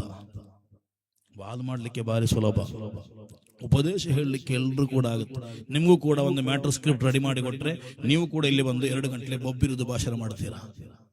ಮಾಡುವವರಿಲ್ಲ. ಮಾತುಗಳಿಲ್ಲದೆ ಕೃತಿಯಲ್ಲಿ ಇಲ್ಲ. ಅಲ್ಲಾಹ ನಮ್ಮನ್ನು ಅಂತವರ ಪಾಲಿನಲ್ಲಿ ಸೇರಿಸದಿರಲಿ. ಏನು ಹೇಳುತ್ತೇವೆಯೋ ಅದರ ದುಪ್ಪಟ್ಟು ನಮ್ಮ ಜೀವನದಲ್ಲಿ ಮಾಡುವಂತಹ ತೌಫೀಕ್ ಅಲ್ಲಾಹ ನಮಗೆ ಕೊಡ್ಲಿ. ಕಾನ ನಬಿ ಸಲ್ಲಲ್ಲಾಹು ಅಲೈಹಿ ವಸಲ್ಲಂ ಅದಲನ್ ನಾಸ್. ಈ ಜಗತ್ತಿನ ಅತಿ ದೊಡ್ಡ ನೀತಿವಂತ ಮುಹಮ್ಮದುರ್ ರಸೂಲುಲ್ಲಾಹಿ ಸಲ್ಲಲ್ಲಾಹು ಅಲೈಹಿ ವಸಲ್ಲಂ. ಅದು ಮೇಲ್ಮಟ್ಟದ ವಿಚಾರಗಳಿರಬಹುದು, ಕೆಳಮಟ್ಟದ ವಿಚಾರಗಳಿರಬಹುದು. ಒಂದು ದಿನ ಯಾವುದೋ ಒಬ್ಬ ಸ್ವಹಾಬಿ ವರಿಯರು ಬಂದು ತನ್ನ ಗಂಡು ಮಗುವನ್ನು ಮಡಿಲಲ್ಲಿರಿಸಿಕೊಂಡು ಮುತ್ತಿಕ್ಕುವಂತಹ ದೃಶ್ಯವನ್ನು ಕಂಡರು ಪ್ರವಾದಿ ವರಿಯರು. ಕೆಲವೊಂದು ನಿಮಿಷಗಳು ಕಳೆದಾಗ ಆ ಸ್ವಹಾಬಿ ವರಿಯರ ಹೆಣ್ಣು ಮಗು ಒಂದು ಮಡಿಲಲ್ಲಿ ಕೂತುಕೊಂಡಿತು. ಆ ಸ್ವಹಾಬಿ ವರಿಯರು ಆ ಮಗುವಿಗೆ ಮುತ್ತಿಕ್ಕಲಿಲ್ಲ. ಸ್ವಹಾಬಿ ವರಿಯರು ಹೇಳಿದರು, ಪ್ರವಾದಿ ವರಿಯರು ಹೇಳಿದರು, ಓ ನನ್ನ ಸ್ವಹಾಬಿ, ಮಕ್ಕಳೆಡೆಯಲ್ಲಿ ನೀವು ನೀತಿಯನ್ನು ಪಾಲಿಸಿಲ್ಲ. ಚುಂಬನ ನೀಡುವ ವಿಚಾರದಲ್ಲಿಯೂ ಕೂಡ ನೀತಿಯನ್ನು ಪಾಲಿಸಬೇಕು ಮಾತಾಪಿತರು. ಮತ್ತೆ ಅಲ್ಲವೇ ಪಾಲು ದೊಡ್ಡ ಮಗನಿಗೆ ಜಾಸ್ತಿ, ಸಣ್ಣ ಮಗನಿಗೆ ಏನೂ ಇಲ್ಲ, ಆತನ ನೋಡಿಲ್ಲ ಎಂಬ ಕಂಪ್ಲೇಂಟ್. ಮಕ್ಕಳನ್ನು ನೀತಿಯ ಮುಖದಿಂದ ನೋಡುವಾಗ ಮಕ್ಕಳು ಕೂಡ ನಮ್ಮನ್ನು ಅದೇ ಮುಖದಿಂದ ಕಾಣುತ್ತಾರೆ. ಅಲ್ಲಾಹ್ ನಮ್ಮ ಮಕ್ಕಳನ್ನು ಒಳ್ಳೆಯವರನ್ನಾಗಿ ಮಾಡಲಿ.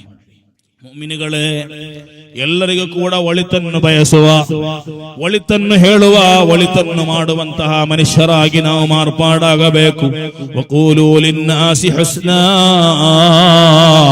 ಒಳ್ಳೆಯದು ಮಾತ್ರ ನಮ್ಮ ಬಾಯಿಯಿಂದ ಬರಬೇಕು. ಅಶ್ಲೀಲಗಳು ಬರುವಂತಹ ಬಾಯಿಗಳಾಗಬಾರದು, ಮ್ಲೇಚ್ಛಗಳು ಬರುವಂತಹ ಬಾಯಿಗಳಾಗಬಾರದು, ತೆಗಳಿಕೆಗಳು ಬರುವಂತಹ ಬಾಯಿಗಳಾಗಬಾರದು. ವೈಲುಲ್ಲಿ ಕುಲ್ಲಿ ಹುಮಜತಿಲ್ ಲುಮಜಾ. ಮತ್ತೊಬ್ಬ ಮನುಷ್ಯನನ್ನು ಹೀನಾಯವಾಗಿ ನಡೆಸಿಕೊಳ್ಳುವವನು, ಮತ್ತೊಬ್ಬ ಮನುಷ್ಯನ ಬಗ್ಗೆ ಪರದೂಷಣೆ ಹೇಳುವವನು, ಮತ್ತೊಬ್ಬ ಮನುಷ್ಯನ ಬಗ್ಗೆ ಕಮೆಂಟ್ ಹೇಳುವವನು, ಅದು ಬಾಯಿಯಲ್ಲಾಗಿರಬಹುದು, ಕೈಯಲ್ಲಾಗಿರಬಹುದು. ಮನ್ ಸಲಿಮನ್ನಾಸು ಮಿನ್ ಲಿಸಾನಿಹಿ ವಯದಿಹಿ.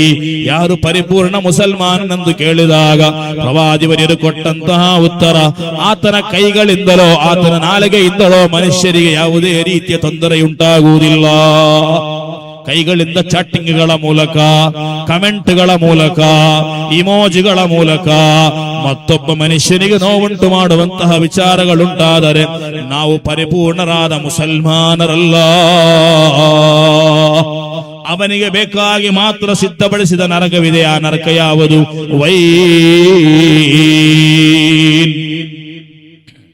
ಜಹನ್ನಂನಲ್ಲಿ ಒಂದು ನರಕವಿದೆ. ಜಹನ್ನಮೇ ಅತಿ ದೊಡ್ಡ ನರಕ. ಕೋಟಾನುಕೋಟಿ ವರ್ಷ ಸುಟ್ಟಂತಹ ನರಕವಾಗಿದೆ ಜಹನ್ನಂ. ಆ ಜಹನ್ನಂ ಇವತ್ತು ಕೂಡ ಒಂದು ಕೆಲಸವನ್ನು ಮಾಡುತ್ತಾ ಇದೆ. ಏನು ಗೊತ್ತದು? ಏನು ಆ ಜಹನ್ನಂನ ಒಳಗಡೆ ಒಂದು ನರಕ ಇದೆ. ಆ ನರಕದಿಂದ ಈ ಜಹನ್ನಂ ಯಾವತ್ತೂ ಕೂಡ ಕಾವಲು ಬೇಡುತ್ತಿದೆ ಅಂತ. ಜಹನ್ನಮೇ ಅತಿ ದೊಡ್ಡ ಬೇಗೆ ಇರುವ, ಅತಿ ದೊಡ್ಡ ಶಿಕ್ಷೆ ಇರುವ ಭಯಾನಕವಾದಂತಹ ನರಕ. ಈ ನರಕ ತನ್ನ ಒಡಲಲ್ಲೇ ಇರುವಂತಹ ಮತ್ತೊಂದು ನರಕದ ಕುರಿತು ಅಲ್ಲಾಹನಿಗೆ ಯಾವತ್ತೂ ಕೂಡ ಕಾವಲನ್ನು ಕೇಳುತ್ತಿದೆ. ಅಲ್ಲಾಹನೇ, ಆ ನರಕದಿಂದ ನನ್ನನ್ನು ಸಂರಕ್ಷಿಸುವಂತ. ಆ ನರಕವಾಗಿದೆ ವೈಲ್. ಈ ವೈಲ್ ಎಂಬ ನರಕ ಯಾರಿಗೂ ಗೊತ್ತ ಮುಮಿನಿಗಳೇ? ಮತ್ತೊಬ್ಬನ ಮನುಷ್ಯನ ಮನಸ್ಸಿಗೆ ನೋವುಂಟು ಮಾಡುವವನು, ದೇಹಕ್ಕೆ ನೋವುಂಟು ಮಾಡುವವನು, ಅಕ್ರಮವೆಸಗುವವನು, ಪರದೂಷಣೆ ಹೇಳುವವನಿಗಾಗಿದೆ ಎಂದು ಮುಹಮ್ಮದ್ ರಸೂಲುಲ್ಲಾಹಿ ಸ್ವಲ್ಲಲ್ಲಾಹು ಅಲೈಹಿ ಪವಿತ್ರವಾದ ಕುರ್ಆನ್ ನಮಗೆ ಹೇಳಿಕೊಡುತ್ತಿದೆ. ಒಬ್ಬರನ್ನು ಕೂಡ ಪರದೂಷಣೆ ಹೇಳುವವರನ್ನಾಗಬಾರದು. ಎಷ್ಟರವರೆಗೆ? ನಮ್ಮ ಧರ್ಮದವರಲ್ಲದ ಹಿಂದೂ ಧರ್ಮೀಯ ವ್ಯಕ್ತಿಯ ಬಗ್ಗೆ ಬೇಡದ ಮಾತುಗಳನ್ನು ಹೇಳುವಂಥದ್ದು ಕೂಡ ಹರಾಮ್. ಮುಸಲ್ಮಾನ ಬಗ್ಗೆ ಹೇಳುವುದು ಹರಾಮ್ ಅಂತ ನಾವು ಕಲಿತಿದ್ದೇಲ್ವಾ, ಅವರ ಬಗ್ಗೆ ಕೂಡ ಹೇಳುವುದು ಹರಾಮ್. ಒಬ್ಬಾತನ ಬಗ್ಗೆ ಪರದೂಷಣೆ ಹೇಳುವುದೇ ಹರಾಮ್ ಆದರೆ ಆತನನ್ನು ಹೊಡೆಯುವಂಥದ್ದು, ಅಮಾಯಕನನ್ನು ಕೊಲೆಗೈಯುವಂಥದ್ದು ಎಷ್ಟು ದೊಡ್ಡ ಹರಾಮಾಗಿರಬಹುದು ಆಲೋಚನೆ ಮಾಡಿ. ಯಾರನ್ನು ಕೂಡ ಗೈಬತ್ತು ಹೇಳುವಂತಹ ಅವಕಾಶ ನಮಗಿಲ್ಲ. ಆತನ ವಸ್ತ್ರದ ಬಗ್ಗೆ, ಆತನ ತಲೆಕೂದಲಿನ ಬಗ್ಗೆ, ಆತನ ಕಾಲಿನ ಬಗ್ಗೆ, ಆತನ ಉಗುರುಗಳ ಬಗ್ಗೆ, ಆತನ ಮೀಸೆಯ ಬಗ್ಗೆ, ಆತನ ಗಡ್ಡದ ಬಗ್ಗೆ, ಆತನ ಕಣ್ಣಿನ ಬಗ್ಗೆ, ಆತನ ನಾಲಿಗೆಯ ಬಗ್ಗೆ, ಆತನ ಕೆಲಸದ ಬಗ್ಗೆ, ಆತನ ಮಡದಿಯ ಬಗ್ಗೆ, ಆತನ ಮಕ್ಕಳ ಬಗ್ಗೆ ಒಬ್ಬನೇ ಒಬ್ಬನ ಪರದೂಷಣೆ ಹೇಳುವಂತಹ ರೈಟ್ಸ್ ಇಸ್ಲಾಂ ನಮಗೆ ಕೊಟ್ಟಿಲ್ಲ. ಪಕ್ಕ ಹರಾಮಾಗಿದೆ. ನಮಗೆ ಅಗತ್ಯ ಇಲ್ಲ. ನಾವು ನಮ್ಮ ವಿಚಾರಗಳು ನೋಡಿ ಸುಮ್ಮನಿರೋಣ. ಆತ ಏನ್ ಬೇಕಾದರೂ ಮಾಡಿಕೊಳ್ಳಿ. ಕೆಟ್ಟದ್ದನ್ನು ಯಾವಾಗಲೂ ಕೂಡ ನಾವು ವಿರೋಧಿಸಬೇಕು, ಒಳ್ಳೆಯದನ್ನು ಹೇಳುತ್ತಿರಬೇಕು. ವ್ಯಕ್ತಿಯನ್ನು ತೋರಿಸಿ ಹೇಳುವಂತಹ ವ್ಯಕ್ತಿಗಳಾಗಬಾರದು. ಆ ರೈಟ್ಸ್ ನಮಗೆ ಅಲ್ಲಾಹನು ಕೊಟ್ಟಿಲ್ಲ. ಕಾರಣ, ಇಲ್ಲಿ ನಡೆದುಕೊಂಡು ಹೋಗುವಂತಹ ಎಷ್ಟೋ ಅಮಾಯಕರು ನಾಳೆ ಮರಣ ಹೊಂದುವ ವೇಳೆ ಶಹಾದತ್ ಕಲಿಮ ಹೇಳುವುದಿಲ್ಲ ಎಂಬ ಭರವಸೆ ಯಾರಿಗಿದೆ? ಯಕೀನ್ ಯಾರಿಗಿದೆ? ನಾನು ಹೇಳುತ್ತೇನೆ ಎಂಬಂತಹ ಯಕೀನ್ ನಮಗಿದೆಯಾ? ಇಲ್ಲ. ಮತ್ತೊಬ್ಬರ ಬಗ್ಗೆ ಡಿಸಿಷನ್ ತೆಗಿಲಿಕ್ಕೆ ನಿಮಗೆ ಯಾರು ಅಧಿಕಾರ ಕೊಟ್ಟರು? There is no rights.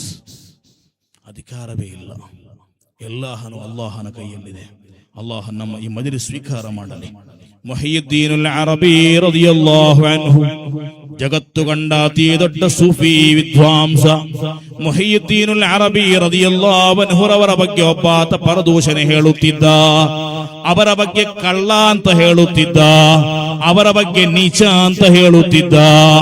ಆ ಮುಹಿಯುದ್ದೀನ್ ಅಲ್ ಅರಬಿ ರದಿಯಲ್ಲಾಹು ಅನ್ಹು ಅವರ ಬಗ್ಗೆ ಪರದೂಷಣೆ ಹೇಳಿದಂತಹ ವ್ಯಕ್ತಿ ಒಂದು ದಿನ ಮರಣ ಹೊಂದಿದ.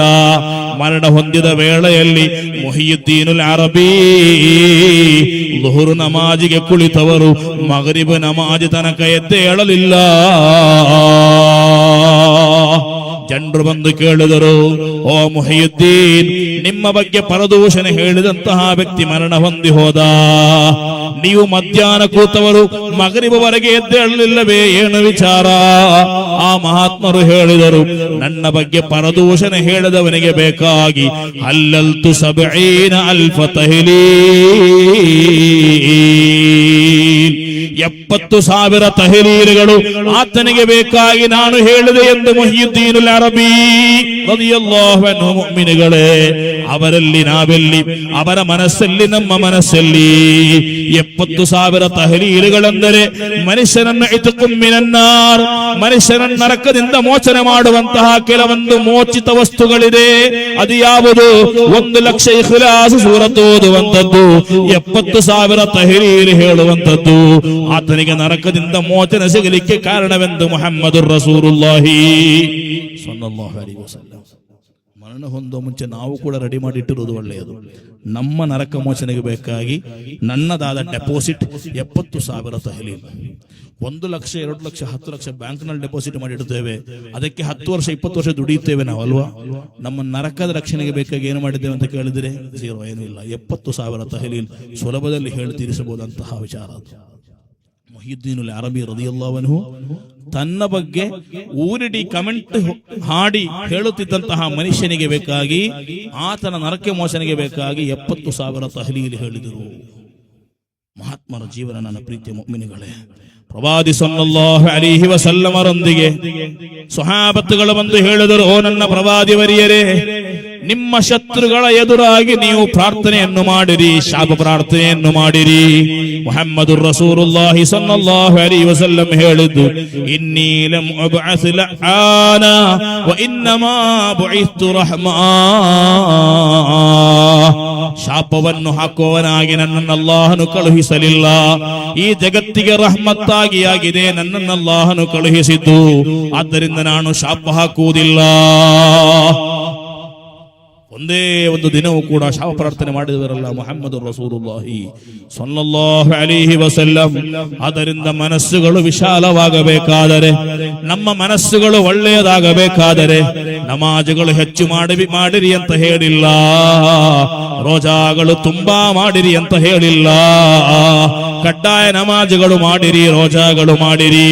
ಮನಸ್ಸು ಒಳ್ಳೆಯದಾಗಬೇಕಾದರೆ ವಮನ್ ಯಅಲ್ಲಿಮ್ ಶಆಯಿರಲ್ಲಾಹ್ ವಲಕದ್ ಕರ್ರಮ್ನಾ ಬನಿ ಆದಮ್, ಮನುಷ್ಯರನ್ನು ಇತರ ಜೀವಿಗಳನ್ನು ಗೌರವದಿಂದ ನೋಡಿಕೊಳ್ಳುವಂತಹ ಮನಸ್ಸುಗಳು ಬೇಕು. ಅಸೂಯೆ ಇಲ್ಲದ ಮನಸ್ಸುಗಳು, ವೈರಾಗ್ಯವಿಲ್ಲದ ಮನಸ್ಸುಗಳು, ಚಂಚಲತೆ ಇಲ್ಲದಂತಹ ಮನಸ್ಸುಗಳು, ಗಲಾಟೆಗಳಿಲ್ಲದಂತಹ ಜೀವನಗಳು, ಅಶ್ಲೀಲತೆಗಳಿಲ್ಲದಂತಹ ಮಾತುಗಳು, ಒರಟುಗಳಿಲ್ಲದಂತಹ ಗುಣಗಳು ನಮ್ಮಲ್ಲಿ ಯಾವಾಗ ಬರುತ್ತದೆಯೋ ಆಗ ನಾವು ಹೃದಯ ವಿಶಾಲದವರಾಗುತ್ತೇವೆ. ಅಲ್ಲಾಹನ ತೌಫೀಕ್ ನೀಡಲಿ. ಮುಅ್ಮಿನಿಗಳೇ, ಒಂದು ಘಟನೆಯನ್ನು ಹೇಳಿ ನನ್ನ ಮಾತನ್ನು ನಾನು ಮುಗಿಸುತ್ತೇನೆ. ಅಲ್ಲಾಹನ ಸ್ವರ್ಗಕ್ಕೆ ತಲುಪುವಂತಹ ಮನುಷ್ಯರ ಬಗ್ಗೆ ವಿಶೇಷಣಗಳು ಹೇಳಿದಾಗ, ಗುಣಗಳ ಬಗ್ಗೆ ಹೇಳಿದಾಗ ಪವಿತ್ರವಾದ ಕುರ್ಆನ್ ಹೇಳಿತು, ವಯತುಇಮೂನ ಅತ್ಆಮ ಅಲಾ ಹುಬ್ಬಿಹಿ ಮಿಸ್ಕೀನಾ ವ ಯತೀಮಾ. ಅಲ್ಲಾಹನ ಸ್ವರ್ಗವಾಸಿಗಳು ಯಾರು? ಸ್ವರ್ಗವಾಸಿಗಳ ಬಗ್ಗೆ ಬೆರಳೆಣಿಕೆಯ ಮಂದಿಯನ್ನು ಲೆಕ್ಕ ಹಾಕಿದಾಗ ಅಲ್ಲಾಹನು ಹೇಳಿದಂತಹ ಒಂದು ವಿಭಾಗವಿದೆ. ಯಾರದು? ಅವರಿಗೆ ಆಹಾರದೊಂದಿಗೆ ಇಷ್ಟವಿರುವಾಗ, ಸಂಪತ್ತಿನೊಂದಿಗೆ ಇಷ್ಟವಿರುವಾಗ, ಮತ್ತೊಬ್ಬ ಮನುಷ್ಯನಿಗೆ ಆಹಾರವನ್ನು ಉಣಿಸುವಂತದ್ದು, ಆತನ ಹೊಟ್ಟೆಯನ್ನು ತಣಿಸುವಂತದ್ದು, ಆತನ ಕಣ್ಣೀರನ್ನು ಒರೆಸುವಂತದ್ದು, ಆತನ ಸಂಕಟವನ್ನು ಪರಿಹಾರ ಮಾಡುವಂತದ್ದು. ಅಲ್ಲಾಹನ ನಮಗೆ ನೀನು ತೌಫೀಕ್ ನೀಡಬೇಕು ಅಲ್ಲಾಹ್. ಸುಹಾಬತ್ತುಗಳ ಜೀವನದಲ್ಲಿ ಸುಬ್ಹಾನಲ್ಲಾಹ್, ಒಬ್ಬ ಸುಹಾಬಿ ಬರಿಯಲಿದ್ದರು. 40 ದಿನಗಳ ಕಾಲ ಆಹಾರವಿಲ್ಲದೆ ಆ ಸುಹಾಬತ್ ಚಡಬಡಿಸಬೇಕಾಗಿ ಬಂದಾಗ ಸುಬ್ಹಾನಲ್ಲಾಹ್, ಒಂದು ದಿನ ಅವರ ಮನೆಗೆ ಯಾರೋ ಆಡಿನ ತಲೆಯನ್ನು ಕಳುಹಿಸಿಕೊಟ್ಟರು. ಆಡಿನ ತಲೆ ಮನೆಗೆ ಬಂದಾಗ ಆ ಸ್ವಹಾಬತ್ತುಗಳು ಆಡಿನ ತಲೆಯನ್ನು ಕಂಡು ಆ ಕುಟುಂಬ ಸಂತೋಷ ಪಟ್ಟಿತು. ನಮಗೆ ಆಡಿನ ತಲೆ ಬಂತಲ್ಲವೇ, ಇದನ್ನು ಬೇಯಿಸಿ ತಿನ್ನಬಹುದಲ್ಲವೇ? ಆಗ ಆ ಮನೆಯಿಂದ ಸ್ವಹಾಬತ್ ಹೇಳಿದರು, ಓ ನನ್ನ ಮಡದಿ, ಓ ನನ್ನ ಮಕ್ಕಳೇ, ನಮ್ಮ ನೆರೆಹೊರೆಯವರಾದ ಸ್ವಹಾಬಿ ಅವರು ಕೂಡ ತಿನ್ನದೆ 40 ದಿವಸವಾಯಿತಲ್ಲವೇ? ಆ ತಮ್ಮ ಕೈಗೆ ಸಿಕ್ಕಂತಹ ಆಡಿನ ತಲೆಯನ್ನು ಆ ಮಹಾತ್ಮರಾದ ಸ್ವಹಾಬತ್ ನೇರವಾಗಿ ಮತ್ತೊಂದು ಮನೆಗೆ ಕೊಟ್ಟರು. ಮತ್ತೊಂದು ಮನೆಯವರು ಕೂಡ ಇದೇ ರೀತಿ ಮಾಡಿದರು. ಈ ರೀತಿ ಈ ತಲೆ ಇದೆಯಲ್ಲವೇ, ಆಡಿನ ತಲೆ 40 ಮನೆಗಳನ್ನು ಸುತ್ತಿ ಸುತ್ತಿ ಸುತ್ತಿ ಸುತ್ತಿ ಕೊನೆಗೆ ಮೊದಲನೆಯ ಮನೆಗೆ ತಲುಪಿಬಿಟ್ಟಿತು. ಸ್ವಹಾಬತ್ಗಳ ಜೀವನವದು. ಮೂತತಿ ಯುದ್ಧದಲ್ಲಿ 3 ಸ್ವಹಾಬತ್ಗಳು ಶಹೀದಾಗಲು ಮಲಗಿರುವ ವೇಳೆ, ದಾಹದಿಂದ ಚಡಪಡಿಸುವ ವೇಳೆ, ಅಲ್ಮಾ ನೀರನ್ನು ಕೊಡಿ, ನೀರನ್ನು ಕೊಡಿ. ಬೊಬ್ಬೆ ಹಾಕುವ ವೇಳೆಯಲ್ಲಿ ಯಾವುದೋ ಒಬ್ಬ ಸ್ವಹಾಬಿ ಬಂದು ಒಂದು ಬಾಟಲ್ ನೀರನ್ನು ಆ ಸ್ವಹಾಬಿಯ ಬಾಯಿಗೆ ಹಾಕುವಾಗ ಆ ಮರಣದಿಂದ ಚಡಪಡಿಸುವ ಮನುಷ್ಯ ಇನ್ನು 1 ನಿಮಿಷದಲ್ಲಿ ರೂಹು ಹೋಗಿಬಿಡುತ್ತೆ. ಆ ವೇಳೆಯಲ್ಲಿಯೂ ಕೂಡ ಸ್ವಹಾಬಿ ಹೇಳಿದ್ದು, ನನಗೆ ಬೇಡ, ನನ್ನ ಹತ್ತಿರದಲ್ಲಿರುವ ಮನುಷ್ಯನಿಗೆ ದಾಹವಾಗಿದೆ, ಅವನಿಗೆ ಕೊಡಿರಿ. ಎರಡನೆಯವನ ಬಳಿಗೆ ಹೋದಾಗ ಎರಡನೆಯವರು ಹೇಳಿದ್ದು, ನನಗೆ ಬೇಡ, ಮೂರನೆಯವನಿಗೆ ಕೊಡಿರಿ, ನನಗೆ ಬೇಡ, ನನಗಿಂತ ಹೆಚ್ಚು ದಾಹ ಆ ಮನುಷ್ಯನಿಗಿದೆ. ಈ ರೀತಿ ಮೂರನೆಯವನ ಬಳಿಗೆ ಹೋದಾಗ 3ನೆಯ ಸ್ವಹಾಬತ್ ಶಹೀದಾಗಿದ್ದಾರೆ. ನೀರನ್ನು ಹಿಡಿದಂತಹ ಸ್ವಹಾಬಿ ಬೇಗನೆ ಓಡಿ ಬಂದು 1ನೇ ಸ್ವಹಾಬತ್ನ ಬಳಿ ಬಂದರು. 1ನೇ ಸ್ವಹಾಬತ್ನ ಬಳಿ ಬಂದಾಗ ಅವರ ಆತ್ಮ ಬೇರ್ಪಟ್ಟು ಹೋಗಿದೆ. 2ನೆಯ ಸ್ವಹಾಬತ್ನ ಕೂಡ ಪ್ರಾಣ ಪಕ್ಷಿ ಹಾರಿ ಹೋಗಿದೆ. ಮರಣದ ವೇಳೆಯಲ್ಲಿಯೂ ಕೂಡ ಮತ್ತೊಬ್ಬ ಮುಸಲ್ಮಾನನ ಬಗ್ಗೆ, ಮತ್ತೊಬ್ಬ ಮನುಷ್ಯನ ಬಗ್ಗೆ ಆಲೋಚನೆ ಮಾಡಿದ ಸ್ವಹಾಬತ್ತುಗಳಲ್ಲಿ ಪರಸ್ಪರ ಕಚ್ಚಾಟವಾಡುವ, ವೈರಾಗ್ಯದಲ್ಲಿರುವ, ಅಸೂಯೆಗಳಲ್ಲಿರುವ, ಮತ್ಸರಗಳಲ್ಲಿರುವ, ಹಗೆಯಲ್ಲಿರುವ, ದ್ವೇಷದಲ್ಲಿರುವಂತಹ ನಾವೆಲ್ಲಿ ಮುಅ್ಮಿನಿಗಳೇ? ನಾವು ಖಂಡಿತವಾಗಿಯೂ ಸ್ವರ್ಗ ಸೇರಲು ಸಾಧ್ಯವಿಲ್ಲ. ಅಲ್ಲಾಹನ ಮುಂದೆ ಹೋಗುವಾಗ ಸಲೀಮಾದ ಕಲ್ಪನೊಂದಿಗೆ ಯಾರು ಹೋಗುತ್ತಾನೆಯೋ, ಶುದ್ಧವಾದ ಹೃದಯದೊಂದಿಗೆ ಯಾರು ಹೋಗುತ್ತಾನೆಯೋ ಆತನಿಗೆ ರಕ್ಷೆ ಇದೆ ಎಂದು ಪವಿತ್ರವಾದ ಕುರ್ಆನ್. ಅಲ್ಲಾಹ ನಮ್ಮನ್ನು ಆ ಪಾಲಿನಲ್ಲಿ ಸೇರಿಸಲಿ, ಒಳ್ಳೆಯ ಮನುಷ್ಯರನ್ನಾಗಿ ಮಾಡಲಿ, ಒಳ್ಳೆಯ ಮನಸ್ಸಿರುವವರನ್ನಾಗಿ ಮಾಡಲಿ, ಮನುಷ್ಯತ್ವ ಇರುವ ಮನುಷ್ಯರನ್ನಾಗಿ ಮಾಡಲಿ. ಈ ಊರನ್ನು ಅಲ್ಲಾಹನು ಇಜ್ಜತ್ ಮಾಡಲಿ, ನೆಮತುಳ್ಳ ಊರನ್ನಾಗಿ ಮಾಡಲಿ. ನಮ್ಮ ಈ ಭಾಷಣಗಳು, ಪ್ರಭಾಷಣಗಳು, ವಾದುಗಳು, ನಮ್ಮ ಏನೆಲ್ಲ ಸಂಭ್ರಮಗಳಿದೆಯೋ, ಸಮಾರಂಭಗಳಿದೆಯೋ ಎಲ್ಲವನ್ನು ಅಲ್ಲಾಹನು ಕಬೂಲು ಮಾಡಿ ನಾಳೆ ಪರಲೋಕದಲ್ಲಿ ದುಪ್ಪಟ್ಟು ಪ್ರತಿಫಲ ಸಿಗುವಂತಹ ಅಮಲುಗಳಾಗಿ, ಕಾರ್ಯಗಳಾಗಿ ಅಲ್ಲಾಹನು ಸ್ವೀಕರಿಸಲಿ. ಆಮೀನ್ ಯಾ ರಬ್ಬಲ್ ಆಲಮೀನ್. ಅಸ್ಸಲಾಮು ಅಲೈಕುಂ ವರಹಮತುಲ್ಲಾಹ್.